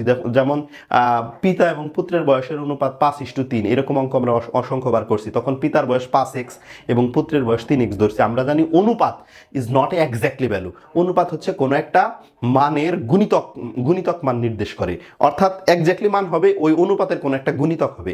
তাহলে আমি গুণিতক সাধারণত এক্স বা ওয়াই বা ক এরকম চলক রাশি ধরে নিতাম। তাহলে এইখানে যে কোন তিনটার অনুপাত দেওয়া আছে 2:5:3, তাহলে এক্স্যাক্টলি মানে মেন কোণগুলো কত হবে? মেন কোণগুলো হবে 2x, মেন কোণগুলো হবে 5x, মেন কোণগুলো হবে 3x। এইভাবে ধরতে পারি। আর যেহেতু এখানে বৃত্তীয় পদ্ধতিতে প্রকাশ করতে গেছে, এগুলো সবগুলো রেডিয়ানে ধরবো। 2x radian, 5x radian, 3x radian. এই যে দেখো কোণগুলা ধরে ফেলা হয়েছে যে একটা কোণ হলো 2x রেডিয়ান, একটা কোণ 5x রেডিয়ান, আর একটা কোণ হচ্ছে 3x রেডিয়ান। এখন আমরা জানি ত্রিভুজের তিন কোণের সমষ্টি কিন্তু 180 ডিগ্রি হয়। তাহলে 180 ডিগ্রি হয়, রেডিয়ানে কত হবে? পাই রেডিয়ান হবে। তাহলে 2x 5x 3x মানে হচ্ছে পাই রেডিয়ান। এখন এখান থেকে যদি আমরা x এর মান বের করি তাহলে π/10। তাহলে এখন এখানে সবচেয়ে বড় কোণ, সবচেয়ে ক্ষুদ্রতম কোণ হবে হলো 2x radian. That means 2 × x এর মান হলো π/10। দ্যাট মিন্স হচ্ছে π/5 রেডিয়ান। আর সবচেয়ে বড় কোণ, বড় বা বৃহত্তম কোণ হবে 5x রেডিয়ান। সবচেয়ে বৃহত্তম কোণ হবে কি? 5x radian. তাহলে 5x রেডিয়ানের মধ্যে আমরা x এর মান বসাই দিব। x এর মান কত? π/10। তাহলে x এর মান যদি π/10 হয় তাহলে π/2 রেডিয়ান। কি মানটা দাঁড়াইলো? π/2 রেডিয়ান। আশা করি তোমরা বুঝতে পেরেছো এই এক্সাম্পলটা। এরপরে কি আছে দেখি। এরপরে যে প্রশ্নটা রয়েছে সেটা হচ্ছে আরো মজার। সেটা হলো বৃত্তের ব্যাসার্ধ 6440 কিলোমিটার। টেকনাফ ও তেতুলিয়া পৃথিবীর কেন্দ্রে 10 ডিগ্রি 6 মিনিট 33 সেকেন্ড কোণ উৎপন্ন করলে টেকনাফ এবং তেতুলিয়ার মধ্যবর্তী দূরত্ব কত? এটা জানতে চেয়েছে। আমরা এই অংশ আলোচনার সুবিধার্থে আমরা একটা সূত্র আলোচনা করে নিই। যদিও বৃত্তের পরিধি 2πr এর আগের অঙ্কে বললাম, এই অঙ্ক করার জন্য আমরা যে সূত্রটা বলবো সেটা হলো কোনো বৃত্তের ব্যাসার্ধ, এটা যদি ব্যাসার্ধ হয়, এটা যদি চাপ হয় এবং কেন্দ্রে যে উৎপন্ন কোণ এটা যদি থিটা হয়, তাহলে এই যে এই চাপ, ব্যাসার্ধ আর কেন্দ্রে উৎপন্ন কোণের মধ্যে একটা সম্পর্ক রয়েছে S = r theta. S = r theta. আবার এই অংশটার যদি আমরা কোনো সময় এরিয়া বের করতে চাই তাহলে হইলো θ/360 × πr²। এটার যদি এরিয়া বের করতে চাই, দুইটা সূত্র অলরেডি এখানে আলোচনা করে দিলাম। একটা হলো এই অংশটার এরিয়া, এই অংশটার এরকম কোনো একটা চাপ কেন্দ্রে যদি থিটা কোণ তৈরি করে তাহলে এটার ক্ষেত্রফল কি? এটার ক্ষেত্রফল হচ্ছে θ/360 × πr²। আর এখানে S আর ওই জায়গার থিটার মধ্যে সম্পর্ক হলো, এই জায়গার থিটার মধ্যে সম্পর্ক হলো S = r থিটা। এখন এই দুইটা সূত্রের মধ্যে যে কিওয়ার্ড আছে, মানে ইম্পর্টেন্ট কথা আছে, ইম্পর্টেন্ট টাস্ক আছে, সেটা মনে রাখতে হবে। সেটা হলো S = r থিটা। এই সূত্রে S এর মান হলো SI পদ্ধতিতে নেওয়া লাগবে মিটার এককে, আর এর মানও মিটার এককে নেওয়া লাগবে, কিন্তু থিটার মান SI পদ্ধতিতে নিতে হবে। তোমরা জানো কিনা আমি জানি না, সেটা হলো এই মুহূর্তে জেনে নাও। সেটা হচ্ছে কোন পরিমাপের SI একক হচ্ছে রেডিয়ান। তাহলে এখানে কি নিতে হবে? থিটার মান রেডিয়ান এককে নিতে হবে SI পদ্ধতিতে। কিন্তু এই সূত্রটার মধ্যে, এই সূত্রটা আরেকভাবে ডিজাইন করা যায়, সেখানে থিটার মান রেডিয়ানেই নিতে হয়। কিন্তু আমি এখানে যেই ফরম্যাটটা লিখছি, এই ফরম্যাটের জন্য থিটার মান অবশ্যই এখানে ডিগ্রি এককে নিতে হবে, নইলে কিন্তু অঙ্ক হবে না। তাহলে θ/360 × πr², এটা দিয়ে যদি করো, আর একটা আছে 1/2 r² থিটা, সম্ভবত এরকম আছে 1/2 r² থিটা। এই সূত্রে এই সূত্র দিয়ে যদি তুমি করো ক্ষেত্রফল বের করো এরিয়া বের করো তাহলে কিন্তু থিটার মান রেডিয়ানে নিতে হবে। কিন্তু আমি উপরে যে সূত্রটা লিখছি a=θ/360 ওই সূত্রটাতে যদি অঙ্ক করো এরিয়া বের করো তাহলে থিটার মান কিন্তু ডিগ্রি এককে নিতে হবে। এটাই হচ্ছে এখানে গুরুত্বপূর্ণ টাস্ক, এটা ভুল করলে কিন্তু অঙ্ক হবে না। যাই হোক এখানে এরিয়া বের করতে বলে নাই, তবে সূত্র আলোচনা করে দিলাম। এক নাম্বার পদ্ধতি হলো θ/360 মনে রাখতে হবে থিটা উইল বি ডিগ্রি একক, ঠিক আছে। এরপর আরেকটা আছে হাফ r স্কয়ার থিটা, এখানে থিটার একক কিন্তু রেডিয়ানেই নেওয়া যাবে, সমস্যা নেই। আশা করি তোমরা এই অংশ বুঝতে পেরেছো। তো যাই হোক এখন এখানে বৃত্তের ব্যাসার্ধ দেওয়া আছে, এই যে মানে ওই অংশটুকুর যে মানে পৃথিবীর ব্যাসার্ধ দেওয়া আছে, যেহেতু পৃথিবীর এক জায়গা থেকে আরেক জায়গার কথা বলছে, তাহলে পৃথিবীর গোলক ধরতে হবে, গোল ধরতে হবে, তাহলে এটা পৃথিবীর ব্যাসার্ধ। টেকনাফ থেকে তেতুলিয়া, মনে করো যে এই জায়গায় টেকনাফ আছে, এই জায়গায় তেতুলিয়া আছে, এই দুইটার মধ্যকার যে কোণের মান সেটা দেওয়া আছে 10 ডিগ্রি 6 মিনিট 3 সেকেন্ড। এই ধরনের আমরা এককের কিন্তু কনভার্সন একটু আগে শুরুতেই পড়ে আসছিলাম যে এরকম একক থাকলে কিভাবে ডিগ্রিতে রূপান্তর করতে হয়। প্রথমে এই সেকেন্ডে মিনিট বানাইতে হবে, পরে যে মিনিট হয়ে যাবে ওই মিনিটে ডিগ্রি বানাইতে হবে এবং মেন ডিগ্রির সাথে যোগ করে দিতে হবে। তাহলে এইভাবে ডিগ্রির যে কনভার্সনটা আমরা এখানে দেখাইছি যে এইভাবে কনভার্সন করে সবগুলা ডিগ্রিতে বানানোর পর আর এর মান দেওয়া আছে, থিটার মান দেওয়া আছে। এই ব্যাপারটা হলো আমরা যেই সূত্র দিয়ে করবো এই মধ্যবর্তী দূরত্ব, মনে করো ব্যাপারটা এরকম, এই জায়গায় টেকনাফ আছে, একদম খেয়াল করো, কনসেপ্টটা ক্লিয়ার করার চেষ্টা করো। এই জায়গায় মনে করো টেকনাফ আছে, এই জায়গায় মনে করো তেতুলিয়া আছে, এই জায়গায় তেতুলিয়া, এই জায়গায় হচ্ছে টেকনাফ। তাহলে কেন্দ্র উৎপন্ন কোণ দেওয়া আছে, থিটা দেওয়া আছে। আমাদের বের করতে হবে টেকনাফ থেকে তেতুলিয়ার দূরত্ব, মানে এই যে চাপটা বের করতে হবে, এস এর মান বাই করতে হবে, আর এর মান দেওয়া আছে, পৃথিবীর ব্যাসার্ধ দেওয়া আছে, কোণ দেওয়া আছে। কোনটাকে অবশ্যই আমরা ওই সূত্রের আলোচনা এসি কল আর থিটা ওই সূত্রের মধ্যে বলছি কিন্তু যে কোনটা কিন্তু রেডিয়ানে নিতে হবে। তাহলে এই যে কোনটা কিন্তু সম্পূর্ণটুকু ডিগ্রিতে হইলো, এরপরে কিন্তু সম্পূর্ণটুকু রেডিয়ানে হবে। এই যে দেখো এরপরে রেডিয়ানে রূপান্তর করা হয়েছে, এবং রেডিয়ানে রূপান্তর করার পর এই যে রেডিয়ানে রূপান্তর করা হয়েছে, রেডিয়ানে রূপান্তর করার পর এসি কল আর থিটা এই সূত্রের মধ্যে বসাই দিলেই হবে। এই যে দেখো এসি কল আর থিটা, এই যে এসি কল আর থিটা লিখছি, এবং এখানে এই যে বৃত্তের ব্যাসার্ধ হলো 6440 এবং রেডিয়ানে থিটার মান হলো 0.17629 রেডিয়ান। এরপর গুণ করে দিলে টেকনাফ আর তেতুলিয়ার মধ্যকার দূরত্ব বের হয়ে যাবে। আশা করি তোমরা বুঝতে পেরেছো, অঙ্কটা একদম সহজ। ত্রিকোণমিতিতে বহুল ব্যবহৃত সূত্র যেগুলো আছে সেগুলো হলো tan θ = sin θ / cos θ, cot θ = cos θ / sin θ, sin square θ + cos square θ = sec square θ - tan square θ = অথবা sec square θ = tan square θ, cosec square θ - cot square θ = অথবা cosec স্কয়ার θ = cot স্কয়ার θ। এগুলো ত্রিকোণমিতিতে বেশি ব্যবহার হয়, তবে অন্যান্য সূত্রগুলো কিন্তু রয়েছে, যেমন sin θ = 1/cosec θ, cos θ = 1/sec θ, tan θ = 1/cot θ, sec θ = 1/cos θ, cot θ = 1/tan θ। 9-10 যারা পড়াশোনা করে তাদের সবগুলো সূত্রই খুব ক্লিয়ারলি মনে রাখতে হবে, কারণ এই সবগুলারই কিন্তু ব্যবহার রয়েছে। এই মুহূর্তে যেটা রয়েছে একটা প্রমাণ করতে বলছে, একটা অভেদ প্রমাণ করতে বলছে। এটা লেফট হ্যান্ড সাইড আছে cos a, দুইটা অভেদ আছে এখানে। লেফট হ্যান্ড সাইড আছে cos a + b cos a cos b - sin a sin b। এটা ইন্টারমিডিয়েটে গেলে এটা সূত্র, এখানে এটা প্রমাণ করতে হবে। এই যে যখন এর মান এত, বির মান এত, এর মানও দেওয়া আছে, বির মানও দেওয়া আছে, শুধু মান বসাই দিয়ে left hand side right hand side প্রমাণ করলেই হয়ে যাবে।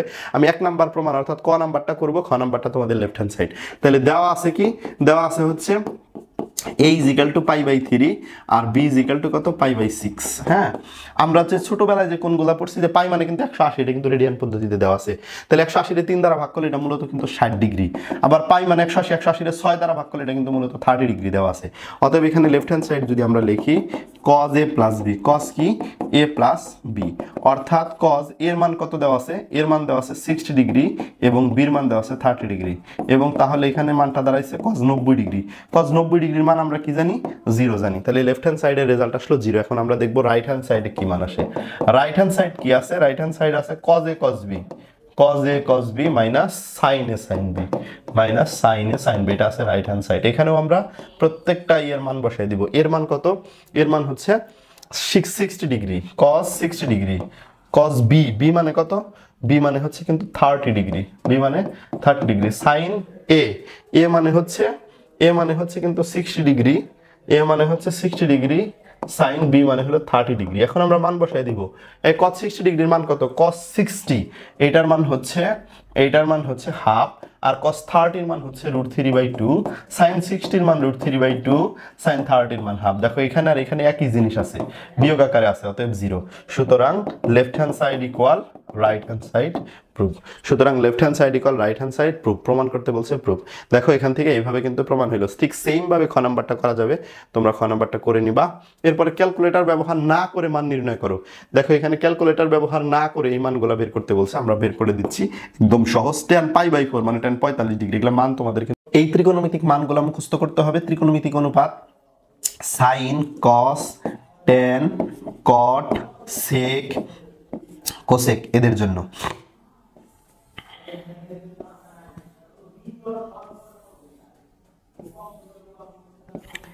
এই ত্রিকোণমিতিক অনুপাতগুলোর মান মুখস্থ করতে হবে। দেখো মান মুখস্থ করার খুব সহজ একটা টেকনিক আছে। তুমি মুখস্থ করবা মূলত সাইনের এইটা, টেনের এইটা, আর একটা মুখস্থ করার দরকার নাই, দুইটা মান মুখস্থ করবা সির্ফ, বাকিগুলো এমনি করা যাবে। যেমন সাইন 0 ডিগ্রির মান 0, সাইন 30 ডিগ্রির মান হাফ, সাইন 45 ডিগ্রির মান হচ্ছে 1/√2, সাইন 60 ডিগ্রির মান কত? সাইন 60 ডিগ্রির মান হচ্ছে √3/2, সাইন 90 ডিগ্রির মান কত? 1। এখন দেখো এই যে কজের মানগুলো তার উল্টা হয়ে যাবে, যেমন এটা হবে 1, এটা হবে √3/2, এরপরে এইটা হবে হচ্ছে 1/√2, এটা হবে হাফ, এটা হবে 0। মূলত এই মানগুলা এবার খালি এই সিকোয়েন্সে বসিয়ে গেলাম। এই মানগুলো আগে এই দিকে ছিল, এখন ওই মানগুলো এই দিকে বসিয়ে দিলাম, জাস্ট বিপরীত, এই দিকে বিপরীত, ঠিক আছে। আর tan এর মানটা মুখস্থ করবা। tan এর মান কি? tan 0 ডিগ্রির মান হচ্ছে 0, tan 30 ডিগ্রির মান হচ্ছে 1/√3, tan 45 ডিগ্রির মান হচ্ছে 1, tan 60 ডিগ্রির মান √3, এটার মান হচ্ছে অসংজ্ঞায়িত tan 90 এর মান। এখন বাকি কট মানটা কিন্তু সেফ এটার উল্টা, তাহলে তুমি মুখস্থ করলা কিন্তু এই গড় আর এই গড়, শুধু আর কোনোটা মুখস্থ করা লাগবে না। এটা উল্টা হবে, এটা √3 হবে, এটা 1 হবে, এটা 1/√3 হবে, এটা 0 হবে। Concept clear? এখন সেক আর কোসেক বের করবা কেমনে? তোমরা আমাদের এটা মনে থাকার কথা, সেক থিটা মানে কিন্তু কস থিটার বিপরীত, অর্থাৎ sec theta equal 1/cos theta. তাহলে এটা যদি হয় তাহলে কস থিটা, যেটা এই যে কস থিটার যে লাইনটা আছে, এই লাইনটার উল্টা মান বসাই দিতে হবে। তাহলে cos 0 এর মান 1, তাহলে sec 0 এর মান 1, কারণ 1 এর উল্টাইলে কিন্তু 1ই হয়, আর এটা উল্টাইলে 2/√3 হয়, এটা উল্টাইলে √2 হয়, এটা উল্টাইলে 2 হয়, আর 0 এর উল্টাইলে দেখো 0 প্রত্যেকটা সংখ্যার নিচে মনে মনে 1 আছে। এখন যদি সেই 1টা উপরে যায়, 0টা নিচে আসে, এটা কিন্তু অসংজ্ঞায়িত হয়ে যায়, তার মানে এটা হবে অসংজ্ঞায়িত। আর কোসেক তো এইটার উল্টা হবে, কোসেক হচ্ছে আবার এইটার উল্টা হবে, এটা হবে ইনফিনিটি, এটা হবে 2, এটা হবে √2, এটা হবে 2/√3, এটা হবে 1। দেখো খুব সহজে মাত্র দুইটা লাইন মুখস্থ করার মাধ্যমে, এই লাইনটা মুখস্থ করবা আর টেনের লাইনটা, সাইনের লাইনটা আর টেনের লাইনটা, বাকি সব মান কিন্তু এমনিই হয়ে যাবে। আশা করি তোমরা বুঝতে পেরেছো। এরপরে আমরা মেন টাস্কে চলে আসি। আমাদের কাজ হচ্ছে এখন এই অংশটুকুর মান বের করা। এই অংশটুকুতে কি বলছে? tan π/4 মানে tan 45 ডিগ্রি, tan 45 ডিগ্রির মান মুখস্থ থাকবে 1, tan 60 এটা হলো π/3 মানে 30 ডিগ্রি, tan 30 ডিগ্রির মান হচ্ছে 1/√3, tan 60 ডিগ্রির মান শুধু √3, এই √3 কাটা গেলে এখানে 1, এখানে 1, দ্যাট মিন্স এই অংশটুকুর মান ক্যালকুলেটর সারাই করে ফেললাম 2। আশা করি তোমরা বুঝতে পেরেছো। অবেদসমূহ প্রমাণ করো। এরপরে এই অবেদটাকে প্রমাণ করতে বলছে। এই অবেদের প্রমাণ করা একদম সহজ, আমরা তবে অত্যন্ত গুরুত্বপূর্ণ, অসংখ্য বোর্ড পরীক্ষায় এই প্রশ্নটা আসে এবং আমাদের স্কুলের পরীক্ষাগুলোতেও আসে। তাহলে আমরা লেফট হ্যান্ড সাইড লিখবো শুরুতে। লেফট হ্যান্ড সাইড যদি লিখি √1 - sin a divided by 1 + sin a। এই ধরনের অঙ্ক করার টেকনিক একটাই, সেটা হচ্ছে হরের বিপরীত রাশি দ্বারা হর এবং লবরে গুণ করা। কি করা? হরের বিপরীত রাশি দ্বারা হর এবং লবরে গুণ করা। যদি তাই করি তাহলে 1 - sin a তো ছিলই, এখানে 1 - sin a দ্বারা গুণ করব। হর যেহেতু 1 + sin a, এর বিপরীত রাশি 1 - sin a, এটা দ্বারা গুণ করব। 1 + sin a divided by 1 - sin a, এরকম আছে। এরপরে এখন 1 - sin a 1 - sin a, তাহলে এটা 1 - sin a কি হোল স্কয়ার না? 1 - sin a হোল স্কয়ার, আর নিচে কি 1 + sin a 1 - sin a, তাহলে 1 square minus sin square a। এখন বিষয়টা বোঝার চেষ্টা করো। তাহলে 1 - sin a হোল স্কয়ার, এখানে এই যে নিচে আসলো কি 1 এর উপর স্কয়ার বাদ দিলে তো 1ই আসলে। 1 - sin স্কয়ার a মূলত cos স্কয়ার a, মূলত কি cos স্কয়ার a, আর উপরে হচ্ছে 1 - sin a তার হচ্ছে হোল স্কয়ার। এখন যদি আমরা বর্গমূল করি তাহলে উপরেও স্কয়ার আছে, নিচেও স্কয়ার আছে, রুটার স্কয়ার কাটা যায়, 1 - sin a divided by cos a আসে। তাহলে এই যে cos এটা আছে, এটা কিন্তু 1 এর নিচেও আছে, sin এর নিচেও আছে। এখন যদি আলাদা আলাদা ভাবে লিখি, দ্যাট মিন্স 1/cos a লিখি minus sin a cos a লিখি, তাইলেই কিন্তু খেল খতম। অর্থাৎ 1/cos a মানে হচ্ছে sec a এবং sin a cos a মানে হচ্ছে tan a। এটা কি? এটাই হচ্ছে এখানকার রাইট হ্যান্ড সাইড, এটাই এখানকার রাইট হ্যান্ড সাইড। অতএব আমরা আশা করি বুঝতে পেরেছি, এটা লেফট হ্যান্ড সাইড থেকে রাইট হ্যান্ড সাইড প্রতিপাদন করলাম। সুতরাং left hand side equal right hand side proofed, এই কথা লিখে দিলেই হয়ে যাবে। অঙ্কটা কিন্তু কমপ্লিট হয়ে গেল। এরপরে আর একটা অবেদ রয়েছে, এখানে tan theta plus sec theta minus 1, left hand side আছে by tan theta minus sec theta plus 1 আছে, রাইট হ্যান্ড সাইড বানাইতে হবে। খুবই সহজ অঙ্ক। এই ধরনের অঙ্কগুলোর ক্ষেত্রে যেটা করতে হয়, হরে অথবা লবে যে 1 থাকে সেই 1 গুলার যে কোনো একটার পরিবর্তে ওইটার সাথে রিলেটেড একটা সূত্র বসাইতে হয়। রিলেটেড বলতে বুঝাইতেছে যেমন এখানে শুরুতে tan theta plus sec theta আছে, তাহলে tan থিটা sec থিটার রিলেটেড সূত্র কোনটা? tan থিটা sec থিটার রিলেটেড সূত্র হলো sec square theta minus tan square theta, sec square theta minus tan square theta. এবং বেশিরভাগ অঙ্কে লবে এই মানটা বসায়, লবের 1 এর পরিবর্তে বসাইতে হয়। এই যে লবে যে 1 আছে এটার পরিবর্তে sec square theta minus tan square theta লেখা হয়েছে।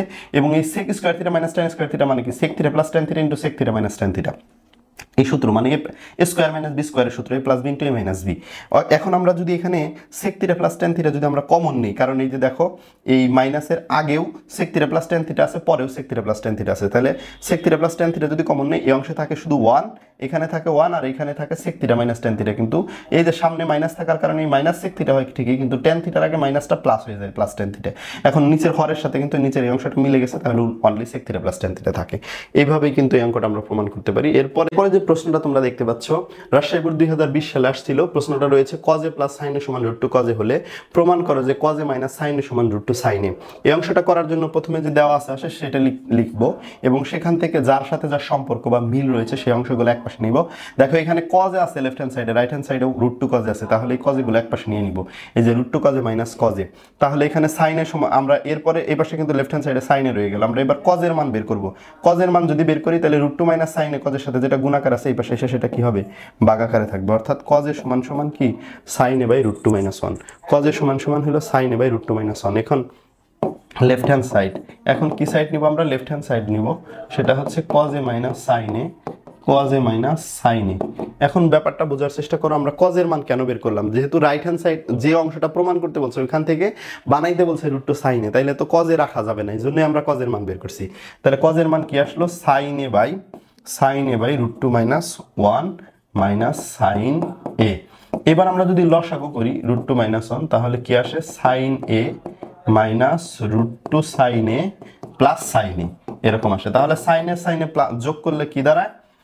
sin a sin a যোগ করলে কিন্তু 2 sin a দাঁড়ায়, 2 sin a minus √2 sin a দাঁড়ায়, ডিভাইডেড বাই √2 মাইনাস 1। এখন ব্যাপারটা বোঝার চেষ্টা করো যে এখন কি করা যায়, যে 2 মানে কি? দুইটা √2, কিন্তু 2 মানে কিন্তু 2 যে কথা, দুইটা √2 গুণাকারে থাকা কিন্তু একই কথা, √2 আর √2 গুণ করলে 2 হয় কিন্তু।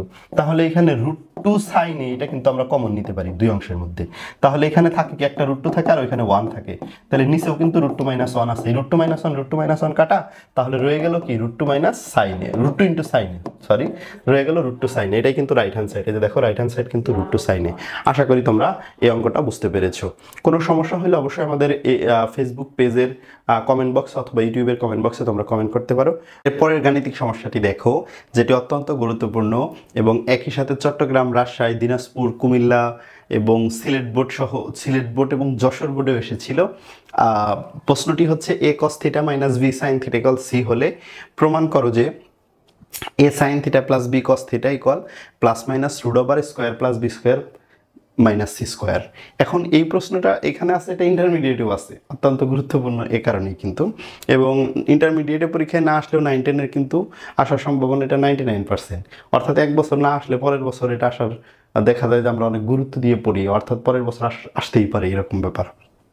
দেখো দেওয়া আছে, লিখবো শুরুতেই অঙ্কটা সমাধান করার জন্য শুরুতেই কি লিখবো? দেওয়া আছে, এবং দেওয়া আছে লেখার পর যে লাইনটা করছে সেটা হচ্ছে বর্গ করে। আমরা কি করছি? লাইনে বর্গ করছি এবং বর্গ করলে এখানে a মাইনাস b হোল স্কয়ারের সূত্র পড়ছে। যে দেখো a মানে a cos থিটা, b মানে b sin theta, square cos square theta minus 2a cos theta b sin theta b square sin square theta equal c square.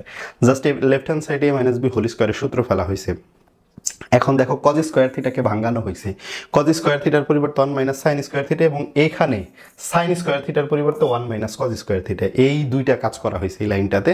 এরপরে আমরা যে কাজটা করব, দেখো এরপরে আমরা গুণ করে দিব a square minus a square sin square theta, হ্যাঁ, minus 2ab sin theta cos theta, একসাথে একটু লিখে দিলাম আর কি, প্রয়োজনে পরে ভাগ করে নিব। এরপরে এখানে বি স্কয়ার দিয়ে যদি গুণ করি, B square minus B square cos square theta equal হলো c স্কয়ার। এখন দেখো যে অংশগুলোর সাথে ত্রিকোণমিতিক অনুপাত নাই ওইগুলো এক পাশে নিয়ে আসি, অর্থাৎ তাহলে এই পাশে থাকে মাইনাস, এই পাশে থাকে মাইনাস, এই পাশে দেখো কি থাকে একটু খেয়াল করো ভালো করে জিনিসটা। এই পাশে থাকে হচ্ছে এ স্কোয়ার সাইন স্কোয়ার থিটা, এখানে থাকে -2ab sine theta cos theta, -b square cos square theta. এখানে প্রত্যেকটা টার্মের আগে মাইনাস আছে, এখানে মাইনাস কমন নিয়ে তারপরে লিখতে চাই আমি। এখানে এই অংশটুকু মাইনাস কমন নিলাম, এরপরে A square sine square theta plus এই যে মাইনাস আসছিল কিন্তু মাইনাস কমন নেওয়ার কারণে প্লাস হয়ে গেল, +2ab sine theta cos theta, তারপরে হলো প্লাসের B square cos square theta, B square cos square theta. আর ওই পাশে যে অংশগুলো যাবে সেগুলো হচ্ছে সি স্কোয়ার মাইনাস এ স্কোয়ারটা যদি ওই পাশে যায় মাইনাসের এ স্কোয়ার, বি স্কোয়ারটা যদি ওই পাশে যায় তাহলে মাইনাসের বি স্কোয়ার। এখন দেখো মাইনাস যদি আমরা কমন নিই, এই যে এই পাশে মাইনাস কমন নিছি অলরেডি, এখন এই মাইনাসটাকে যদি নষ্ট করতে চাই তাহলে উভয় পক্ষরে মাইনাস দ্বারা গুণ করতে হবে। উভয় পক্ষরে মাইনাস দ্বারা গুণ করলে এই মাইনাসটা উঠে যাবে। এখন এ সাইন থিটা এটারে আমরা এ স্কোয়ার সাইন স্কোয়ার থিটা, এটাকে আমরা এ সাইন থিটা তার হোল স্কোয়ার লিখতে পারি। এনে 2ab sine theta cos theta আছে, 2 লেখা A sine theta into B cos theta লিখতে পারি। একটু আলাদা আলাদা করে লিখলাম, সূত্র বানাবো সেই উদ্দেশ্যে আর কি। এখানে বি স্কোয়ার কস স্কোয়ার থিটারে বি কস থিটা লিখে হোল স্কোয়ার লিখতে পারি। আর এখানে যদি মাইনাস কমন নেই তাইলে এ স্কোয়ার আর বি স্কোয়ারটা প্লাসের হবে, সি স্কোয়ারটা মাইনাসের হবে, এরকম হয় কিন্তু বিষয়টা। এখন দেখো এইখানে যদি আমরা সূত্র ফেলি এ প্লাস বি মানে A plus B whole square, that means A sine এর জায়গায় আছে এ সাইন থিটা, বির জায়গায় আছে বি কস থিটা, তার হোল স্কোয়ার হবে এই পুরাটুকুর। আর এই পাশে তো A square plus B square minus C square হইল। এখন দেখো আমরা যদি একটু এখন বর্গমূল করি তাহলে কিন্তু যে লাইনটা প্রমাণ করতে বলছে সেই লাইনটা মিলে যায়। অতএব এটাই শেষ লাইন হওয়ার কারণে সুতরাং দিলাম A sine theta plus B cos theta. এখানে প্লাস মাইনাস হচ্ছে root over square plus B square minus C square, proved আর কি। এটাই প্রমাণ করতে বলছিল, প্রমাণ কিন্তু হয়ে গেল। আশা করি তোমরা বুঝতে পেরেছো। লক্ষ্য করো প্রথমে যা দেওয়া আছে তারা বর্গ করছি, বর্গ করে এ মাইনাস বি হোল স্কোয়ারের সূত্র ফেলছি। এরপরে যেখানে সাইন স্কোয়ার থিটা ছিল ওইটার পরিবর্তে 1 মাইনাস কজ স্কোয়ার থিটা লিখছি, যেখানে কজ স্কোয়ার থিটা ছিল ওইটার পরিবর্তে 1 মাইনাস সাইন স্কোয়ার থিটা লিখছি। এরপরে এই স্কোয়ার আর এ স্কোয়ারটা গুণাকারে ছিল, বি স্কোয়ারটা গুণাকারে ছিল 1 মাইনাস সাইন স্কোয়ার থিটা আর 1 মাইনাস কজ স্কোয়ার থিটার সাথে। ওই গুণটা করে দেওয়ার পরে মানে চলক মানে থিটা যুক্ত অংশগুলা এক জায়গায় আসছে, আর হচ্ছে থিটা বিহীন শুধু মানে কনস্ট্যান্টগুলো এক পাশে আসছে, সেই কনস্ট্যান্টগুলো এক পাশে নিয়ে দিছি, থিটার যুক্ত টার্মগুলো এক পাশে নিয়ে মাইনাস কমন নিয়ে আবার এ প্লাস বি হোল স্কোয়ারের সূত্র পড়ছে, সেই সূত্র ফেলে বর্গমূল করছে। এই ছিল অঙ্কটা আর কি, একদম সহজ। আশা করি তোমরা বুঝতে পেরেছো, অত্যন্ত গুরুত্বপূর্ণ কিন্তু প্রশ্নটা। এরপরের যে প্রশ্নটা সেটা হচ্ছে প্রমাণ করো যে cos a plus B by two plus cot a plus B by two equal 1 plus C by two sine C by two. উপরে একটা কন্ডিশন দেওয়া আছে, সেই কন্ডিশনটা কি? কন্ডিশনটা হচ্ছে a plus B plus C equal pi. আমরা এমনিতে ওইটা না দেওয়া থাকলেও আমরা জানি যে ত্রিভুজের তিন কোণের সমষ্টি 180 ডিগ্রি, সেই কন্ডিশনটাই কিন্তু এখানে আছে।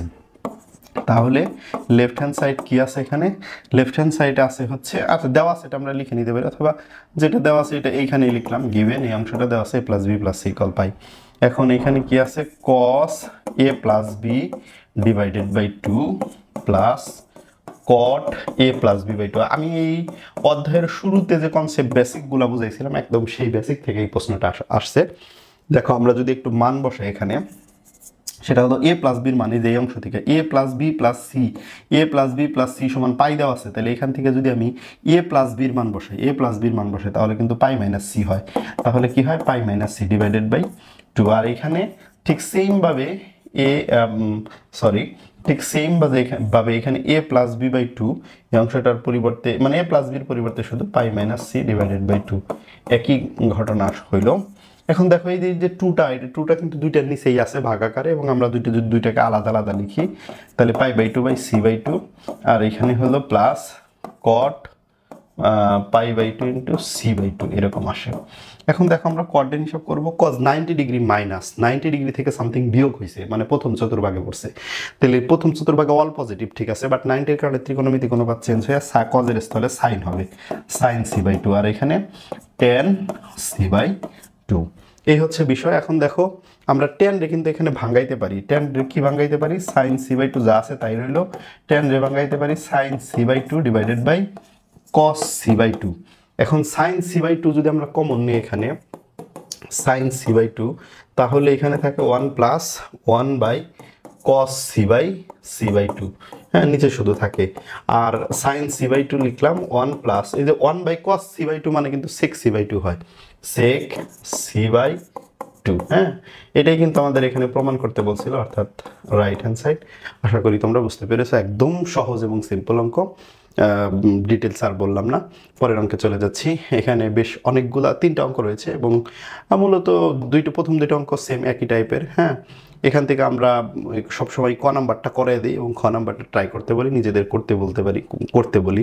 এখন আমরা যেহেতু আজকে একটু ব্যতিক্রমভাবে নিই, আজকে আমরা খ নাম্বারটাই করে দিব এবং ক নাম্বারটাই ট্রায়ের মধ্যে রেখে দিচ্ছি। তাহলে খ নাম্বারটা করতে গেলে খয়ের আমরা লেফট হ্যান্ড সাইডটা লিখে নিতে পারি। খয়ের লেফট হ্যান্ড সাইড হচ্ছে সাইন স্কোয়ার। আচ্ছা, এখানে লিখলাম না, শুধু মানে লেফট হ্যান্ড সাইড আমাদের এই অংশটুকুই, ঠিক আছে? লেফট হ্যান্ড সাইড আমাদের এই অংশটুকুই। এখন এই অংশটুকু থেকে আমরা সরাসরি মানে কাজে চলে গেলাম। প্রথম লাইনে আমরা লেফট হ্যান্ড সাইড মনে করো লিখছি অলরেডি, এটা দেওয়া আছে, আমরা সেকেন্ড লাইন থেকে শুরু করি। সেকেন্ড লাইন এখানে এই অঙ্কগুলো করার ক্ষেত্রে একটা কথা মনে রাখবা, আমার এই কথাটা একদম একেবারে সূত্র না, তবে অনেক অঙ্কের একটা টেকনিক বলতে পারো এবং খুব কাজে দিবে। সেটা হচ্ছে লব যদি হরের অর্ধেকের বেশি হয় তাহলে সেই ত্রিকোণমিতিক অনুপাতগুলো ভাঙাইতে হবে, আর যদি লব যদি হরের অর্ধেকের বেশি না হয় সেক্ষেত্রে ত্রিকোণমিতিক অনুপাতগুলো ভাঙানোর চেষ্টা করার প্রথম অবস্থায় দরকার নাই, পরবর্তীতে প্রয়োজন হলে ভাঙানো যেতেই পারে। আমরা তাহলে প্রথমে আছে সাইন স্কোয়ার পাই বাই 7, এটাকে আমরা ভাঙাবো না, এটা লবের মান হরের অর্ধেকের কম আছে। পরেরটাও ভাঙাবো না, সাইন স্কোয়ার 5 পাই বাই 7, 5 কিন্তু 14 অর্ধেকের কম, এই জন্য এটাও ভাঙাবো না। কিন্তু পরেরটা ভাঙাবো 8 পাই বাই 7, এটা কিন্তু ভাঙাবো আমরা।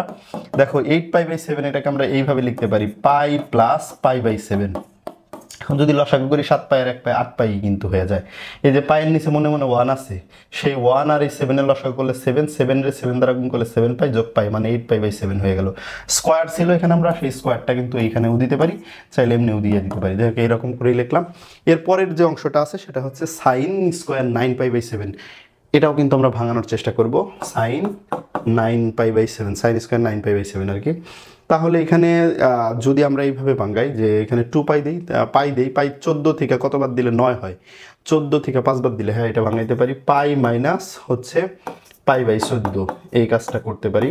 আর এখানে আমরা হোল স্কোয়ার ছিল, হোল স্কোয়ারটা দিয়ে দিলাম। দেখো পাই মাইনাস পাই বাই 14 দেওয়ার কারণে 14 আর পাইয়ের লসাগু করলে কত হয়, মানে পাইয়ের নিচে 1 আছে, 14 আর 1 লসাগু করলে 14, 14 রে 1 দ্বারা ভাগ করলে 14ই হয়, 14 রে আবার পাই দ্বারা গুণ করলে 14 পাই বিয়োগ পাই 13 পাই।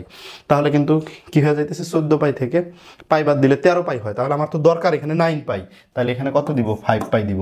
14 থেকে যদি 9 বাদ দিই তাহলে কিন্তু আবার 5 হয়, 14 থেকে 9 বাদ দিলে কত হয়, 5 হয়। আশা করি তোমরা বুঝতে পেরেছো। সেকেন্ড লাইন অথবা থার্ড লাইন যেটাই বলি, এই ক্ষেত্রে আমরা কোঅর্ডিনেট হিসাব করব, শুধু কোঅর্ডিনেট হিসাব করলে এই কাজটা অনেক সহজ হয়ে যাবে। এই ক্ষেত্রে সাইন 180 ডিগ্রি প্লাস, এটা কোন চতুর্ভাগে? সাইন 180 ডিগ্রি প্লাস, এটা হচ্ছে তৃতীয় চতুর্ভাগে। তৃতীয় চতুর্ভাগে সাইন নাই, অথবা এখানে একটা সামনে মাইনাস আসবে। কিন্তু দেখো ওই যে উপরে হোলি স্কোয়ার আছে, হোলি স্কোয়ার থাকার কারণে মাইনাসটা কিন্তু মানে মাইনাসের উপর মাইনাসের Holi square, that means minus গুণন মাইনাস, মাইনাস গুণন মাইনাসে তো প্লাস হয়ে যায়, অতএব মাইনাসের কোনো ইফেক্ট নেই। আর 180-র কারণে ত্রিকোণমিতিক অনুপাত চেঞ্জ হয় না। আমি বারবার বলছি 90 270 আর 90 বীজের গুণিতক, এই 3 ক্ষেত্রে ত্রিকোণমিতিক অনুপাত চেঞ্জ হয়। অতএব এখানে সাইনটা চেঞ্জ হবে না, সাইনই থাকবে, স্কোয়ার আসতে স্কোয়ার আসবে, সাইন স্কোয়ার 7 পাই বাই 7। আর একটা হলো এইখানেও তাই, সাইন স্কোয়ার 5 পাই বাই 14। এখন দেখো সাইন স্কোয়ার 7 পাই বাই 7 আর সাইন স্কোয়ার 5 পাই বাই 14 দুইটা করে আছে, তাহলে আমরা 2 লিখতে পারি, এখানে লিখতে পারি 2 সাইন স্কোয়ার পাই বাই 7 আর হলো 2 সাইন স্কোয়ার 5 পাই বাই 14। একটা কথা আছে, প্রচলিত একটা কথা, সেটা হলো বিপদে পড়লে বাঘেও ঘাস খায়। আমি একটু আগে যে রুলসটা বলছি যে লব যদি হরের অর্ধেকে বেশি হয় তাহলে ত্রিকোণমিতিক অনুপাতগুলো ভাঙাইতে হবে, অন্য ক্ষেত্রে ত্রিকোণমিতিক অনুপাতগুলো না ভাঙাইলেও চলবে। দেখো তাই করছি প্রথমে, কিন্তু এখন তো ব্যাপারটা হলো আমার হলো দেয়াল পিঠে ঠিক গেছে, এখন তার কিছু করা যায় না। এখন কিন্তু ওই কনসেপ্ট ব্যবহার করে বসে থাকলে কাজ হবে না, কারণ ওইটা আমি বলছি লিখিত কোনো রুলস না, এটা অঙ্কের জন্য হেল্প হয় প্রাথমিক অবস্থাতে, তবে চূড়ান্ত অবস্থায় পরিবর্তন রয়েছেই। কিন্তু 2 সাইন স্কোয়ার পাই বাই 7, এখানে প্লাস 2, এখানে sine square 5 pi by 14, 2 sine square কত, 5 পাই বাই 14। এখন এটাকে ভাঙানোর চেষ্টা করতে হবে, 2 সাইন আমরা যদি এটা pi by 2 minus pi by 7 এরকম করে ভাঙানোর চেষ্টা করি, দেখো তো কি হয়। 7 আর 2 এর লসাগু যদি করি 14, 14 রে যদি 2 দিয়ে ভাগ দিই তাহলে কত হয়? 14 রে 2 দিয়ে ভাগ করলে 7 পাই। 7 পাই থেকে দেখো 14 রে যদি 7 দিয়ে ভাগ দিই তাহলে 2, 2 রে পাই দ্বারা গুণ করলে পাই, তাহলে 7 পাই থেকে 2 পাই বাদ দিলে 5 পাই বাই 7 কে 14 কিন্তু আসে। স্কোয়ার আছে, আমরা কিন্তু সেই স্কোয়ারটা দিবই, এরকম স্কোয়ার দিব। হ্যাঁ, তাহলে এখানে কি দাঁড়াইলো? 2 sin স্কোয়ার পাই বাই 7, আর এখানে হচ্ছে 2 cos স্কোয়ার। এই যে এখানে কোয়াড্রেন্ট হিসাব করো, সাইন 90 ডিগ্রি মাইনাস প্রথম চতুর্ভাগে ওয়াল পজিটিভ, অতএব এটা পজিটিভ মান আসবে। কিন্তু 90 থাকলে ত্রিকোণমিতি কোনো চেঞ্জ হয়, সাইনের স্থলে কজ হবে, 2 cos স্কোয়ার পাই বাই 7 হবে কিন্তু এখানে মানটা। এবার যদি 2 কমন নেও তাহলে এই ম্যাথটার লাস্ট লাইন লক্ষ্য করো, 2 যদি আমরা কমন নিই তাহলে সাইন স্কোয়ার পাই বাই 7 যোগ কজ স্কোয়ার পাই বাই 7 হয়। দেখো পাই বাই 7 কে যদি আমরা থিটা কল্পনা করি তাহলে তাহলে ব্যাপারটা কি দাঁড়াইতেছে? Sine square theta plus cos square theta, এবং sine square theta plus cos square theta মানে 1, অতএব 2 into 1, অতএব 2 into 1 মানে 2। এটাই কিন্তু আমাদের রাইট হ্যান্ড সাইড ছিল। এই হলো আমরা এখানকার 2 নম্বর অঙ্কটা করে দিলাম, তোমরা 1 নম্বর অঙ্কটা ট্রাই করতে পারো সেম ভাবেই। হ্যাঁ, এবার আমরা 3 নম্বর অঙ্ক, এখানকার যে গরু যে অঙ্কটা আছে। এরপরে গ নাম্বার প্রশ্নটা দেখো, এই অংশের গ নাম্বার প্রশ্নে কি দেওয়া আছে? tan থিটার মান দেওয়া আছে, এটা হচ্ছে গিভেন, এবং একটা কন্ডিশন বলে দিছে, সেটা হলো সাইন থিটার মান ঋণাত্মক। tan থিটা যদি ধনাত্মক হয়, সাইন থিটা ঋণাত্মক হয়, তাহলে এখান থেকে কিন্তু একটা আলটিমেটলি কথা বলতে পারি, সেটা হচ্ছে cos থিটাও কিন্তু ঋণাত্মক হবে, কারণ সাইন থিটা cos থিটা দুইটা ঋণাত্মক হইলে tan থিটা আলটিমেটলি আবার ধনাত্মক হবে। এখন আমরা একটা সূত্র জানি, সেটা হচ্ছে sec স্কোয়ার থিটা, এইটা ইকুয়াল টু হচ্ছে 1 plus tan square theta, 1 plus tan square theta. এখন 1 প্লাস tan থিটার মান তো দেওয়া আছে 3/4, তার হোল স্কোয়ার হয়, তাহলে এই অংশের ক্যালকুলেশন করলে 16 আর 9 25/16 দাঁড়াইতেছে।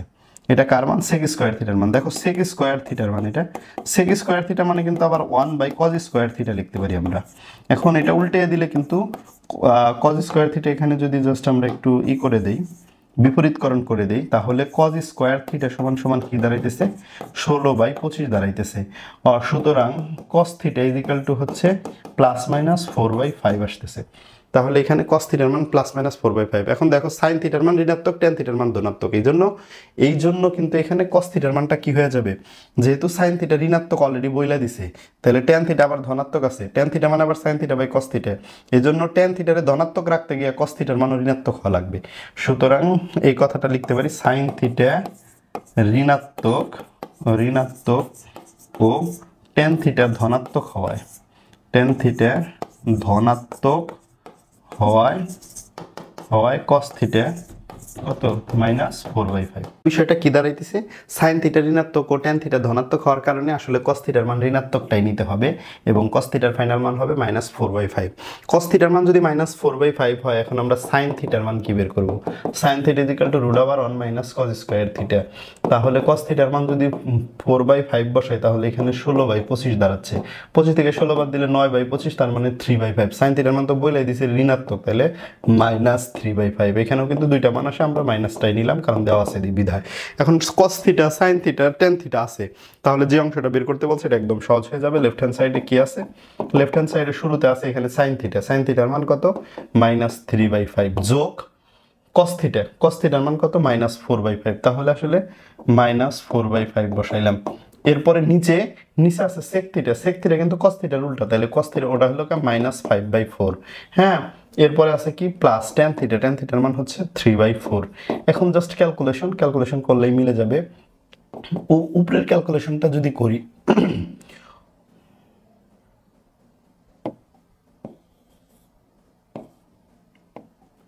দেখো উপরের ক্যালকুলেশনটা যদি করি, উপরের লসাগু হচ্ছে 5, আর দুইটাই কিন্তু এখানে মাইনাস, যে প্লাস মাইনাসে মাইনাস হয়ে যাব, তাহলে এখানে থাকে -3, তারপর ওইখানে থাকে -4, আর নিচে -5 + 3 / 4।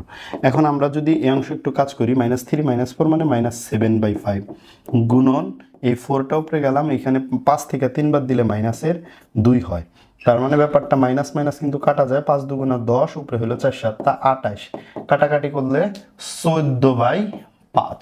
তাহলে রাইট হ্যান্ড সাইড কিন্তু 14/5 ছিল, এখানে মানটা কত হয়েছে? 14/5 আইছে, এবং রাইট হ্যান্ড সাইড কিন্তু 14/5 ছিল। এই অঙ্কটাও কিন্তু হয়ে গেল, আশা করি তোমরা বুঝতে পেরেছো। এখন এখানে যে গুরুত্বপূর্ণ বিষয় সেটা হচ্ছে কার মান কখন ধনাত্মক ঋণাত্মক নিব। এই যে দেখো এখানে সাইন থিটার মান ঋণাত্মক বলা আছে, টেন থিটার যে মানটা দেওয়া আছে এটা আবার ধনাত্মক দেওয়া আছে। তাহলে টেন থিটারে যদি ধনাত্মক রাখতে চাও, আবার সাইন থিটা ঋণাত্মক রাখতে চাও, তাহলে কস থিটাও কিন্তু ঋণাত্মক লাগবে, এই জন্য কস থিটার মান ঋণাত্মক নিছি। আবার কস থিটা যদি ঋণাত্মক হয় তাহলে কিন্তু সেক থিটাও ঋণাত্মক হবে, জাস্ট উল্টা হবে। এই যে কস সেক থিটার পরিবর্তে কিন্তু -5/4 বসাইছি। আর সাইন থিটার ঋণাত্মক বলা ছিল, এই জন্য সাইন থিটার দুইটা মান আছে, ঋণাত্মকটাই নিছি, -3/5 নিছি। আশা করি তোমরা ক্লিয়ারভাবে বুঝতে পেরেছো। আমরা পরের প্রশ্নে চলে যাচ্ছি। পরেরটা ওই যে শুরুতে এর আগে যে খ নাম্বারে যেটা আলোচনা করলাম ওইটার মতোই অনেকটা, ওই যে আমার ওই কনসেপ্ট ওইটাই ব্যবহার করা লাগবে, যে লব যদি হরের অর্ধেকের বেশি হয় সেগুলো বানাইতে হবে শুরুতে। তাহলে লক্ষ্য করো sin স্কোয়ার π/4 এখানে প্লাস sin স্কোয়ার 3π/7, 3π/4 এটাকে আমরা ভাঙাইতে পারি পাই প্লাস নাকি পাই মাইনাস π/4। তার মানে কি দাঁড়াইলো, আমরা এই স্কোয়ারটা কিন্তু চাইলেও যেখানে আসিল ওইখানেও রাখা যায়, এখানেও রাখা যায়, আমি এখানেই রাখতেছি। আবার এরপরে দেখো লসাগু করলে 4 থেকে পাই বা দিলে 3π/4 হয়, কিন্তু পরেরটা আছে sin স্কোয়ার 5π/4, এটাও ভাঙাবো আমরা। এটা হচ্ছে পাই প্লাস π/4 রাখবো, হ্যাঁ।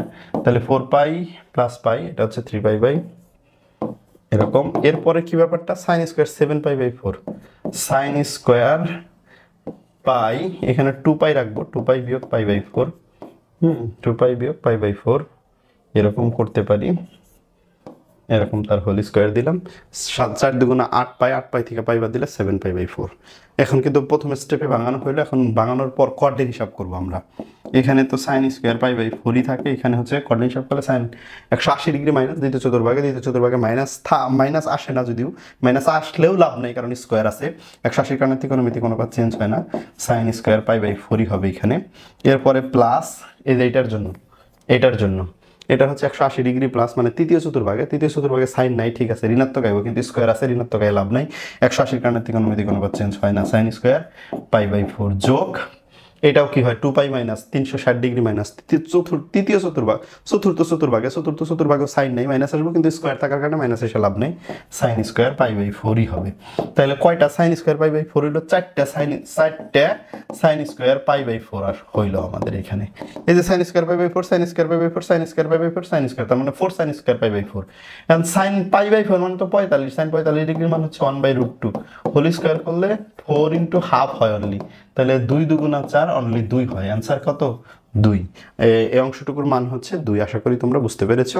কোঅর্ডিনেট প্রথমে ভাঙানো, তারপরে কোঅর্ডিনেট হিসাব, আর কিচ্ছু না, একদম সহজ। এরপরে এই অংশ থেকে আমরা কিছু এমসিকিউ আলোচনা করব যা বিগত বছরে বিভিন্ন বোর্ড পরীক্ষা এসেছিল। দেখো প্রথম যে প্রশ্নটা সেটা হলো 520 ডিগ্রি কোনটি কোন চতুর্ভাগে পড়বে। 520 এটা কোন চতুর্ভাগে পড়বে, আমরা এগুলাকে 90-র গুণিতক আকারে ভাঙাইতে পারি। 520 মানে কি, 520 মানে হলো 4 নং 36, 5 নং 45, 6 নং 54। আচ্ছা 6 যদি দেই, 6 নং 54, 6 × 90, 90 × 6 আর কি, এরকম করে ভাঙাই যে 90 × 6, 6 নং 54 মানে 540 ডিগ্রি, 540 থেকে যদি 20 বাদ দিই তাহলে কিন্তু হয়ে যায়।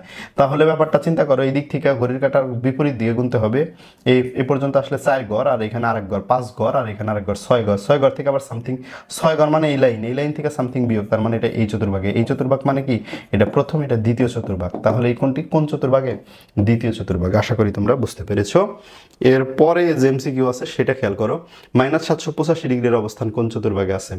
আচ্ছা এখানে মাইনাস বলছে, তাহলে ঘড়ির কাঁটার দিকে গুনলেই হয়ে যাবে, আর কিচ্ছু না। 785 ডিগ্রি আমরা ঠিক সেম ভাবে ভাঙাবো, 90 × 7 নং 63, 8 নং 72, 9 নং 81, 8 নং 72, এই যে 8 দিলাম, তাহলে 8 নং 72 মানে 720 ডিগ্রি। 720-এর সাথে কত আর 65 যোগ করা লাগে, তাইলেই কিন্তু হয়ে যায় কি 785 ডিগ্রি। আর এখানে যেহেতু মাইনাস আছে, এখানে -785, তাহলে এখানে 90 গুণন এখানে মাইনাস দিতে পারি, -8, তাহলে -800, তাহলে এখানেও মাইনাস দেওয়া লাগবে, এখানেও কি দেওয়া লাগবে, মাইনাস দিতে হবে। এখানে একটু মাইনাস দিই, যেহেতু নেগেটিভ মান আছে এই জন্য এরকম কাজ করা লাগলো। দেখো -8 দিছি এখানে, তাই না, তাই মানে ঘড়ির কাঁটার বিপরীত দিকে গুনে যাবো, ঘড়ির কাঁটার দিকে গুনে যাবো। এই যে 1 ঘর, 2 ঘর, পরে 4 ঘর, তারপরে আর এক ঘুরানি দিলাম, এই যে 8 ঘর, তাই না। 8 ঘর থেকে কি আছে, মাইনাস আছে। মাইনাস ভ্যালুর জন্য এটা কোন দিকে যাবে, হ্যাঁ, মাইনাস ভ্যালুর জন্য এটা কোন দিকে যাবে, -90।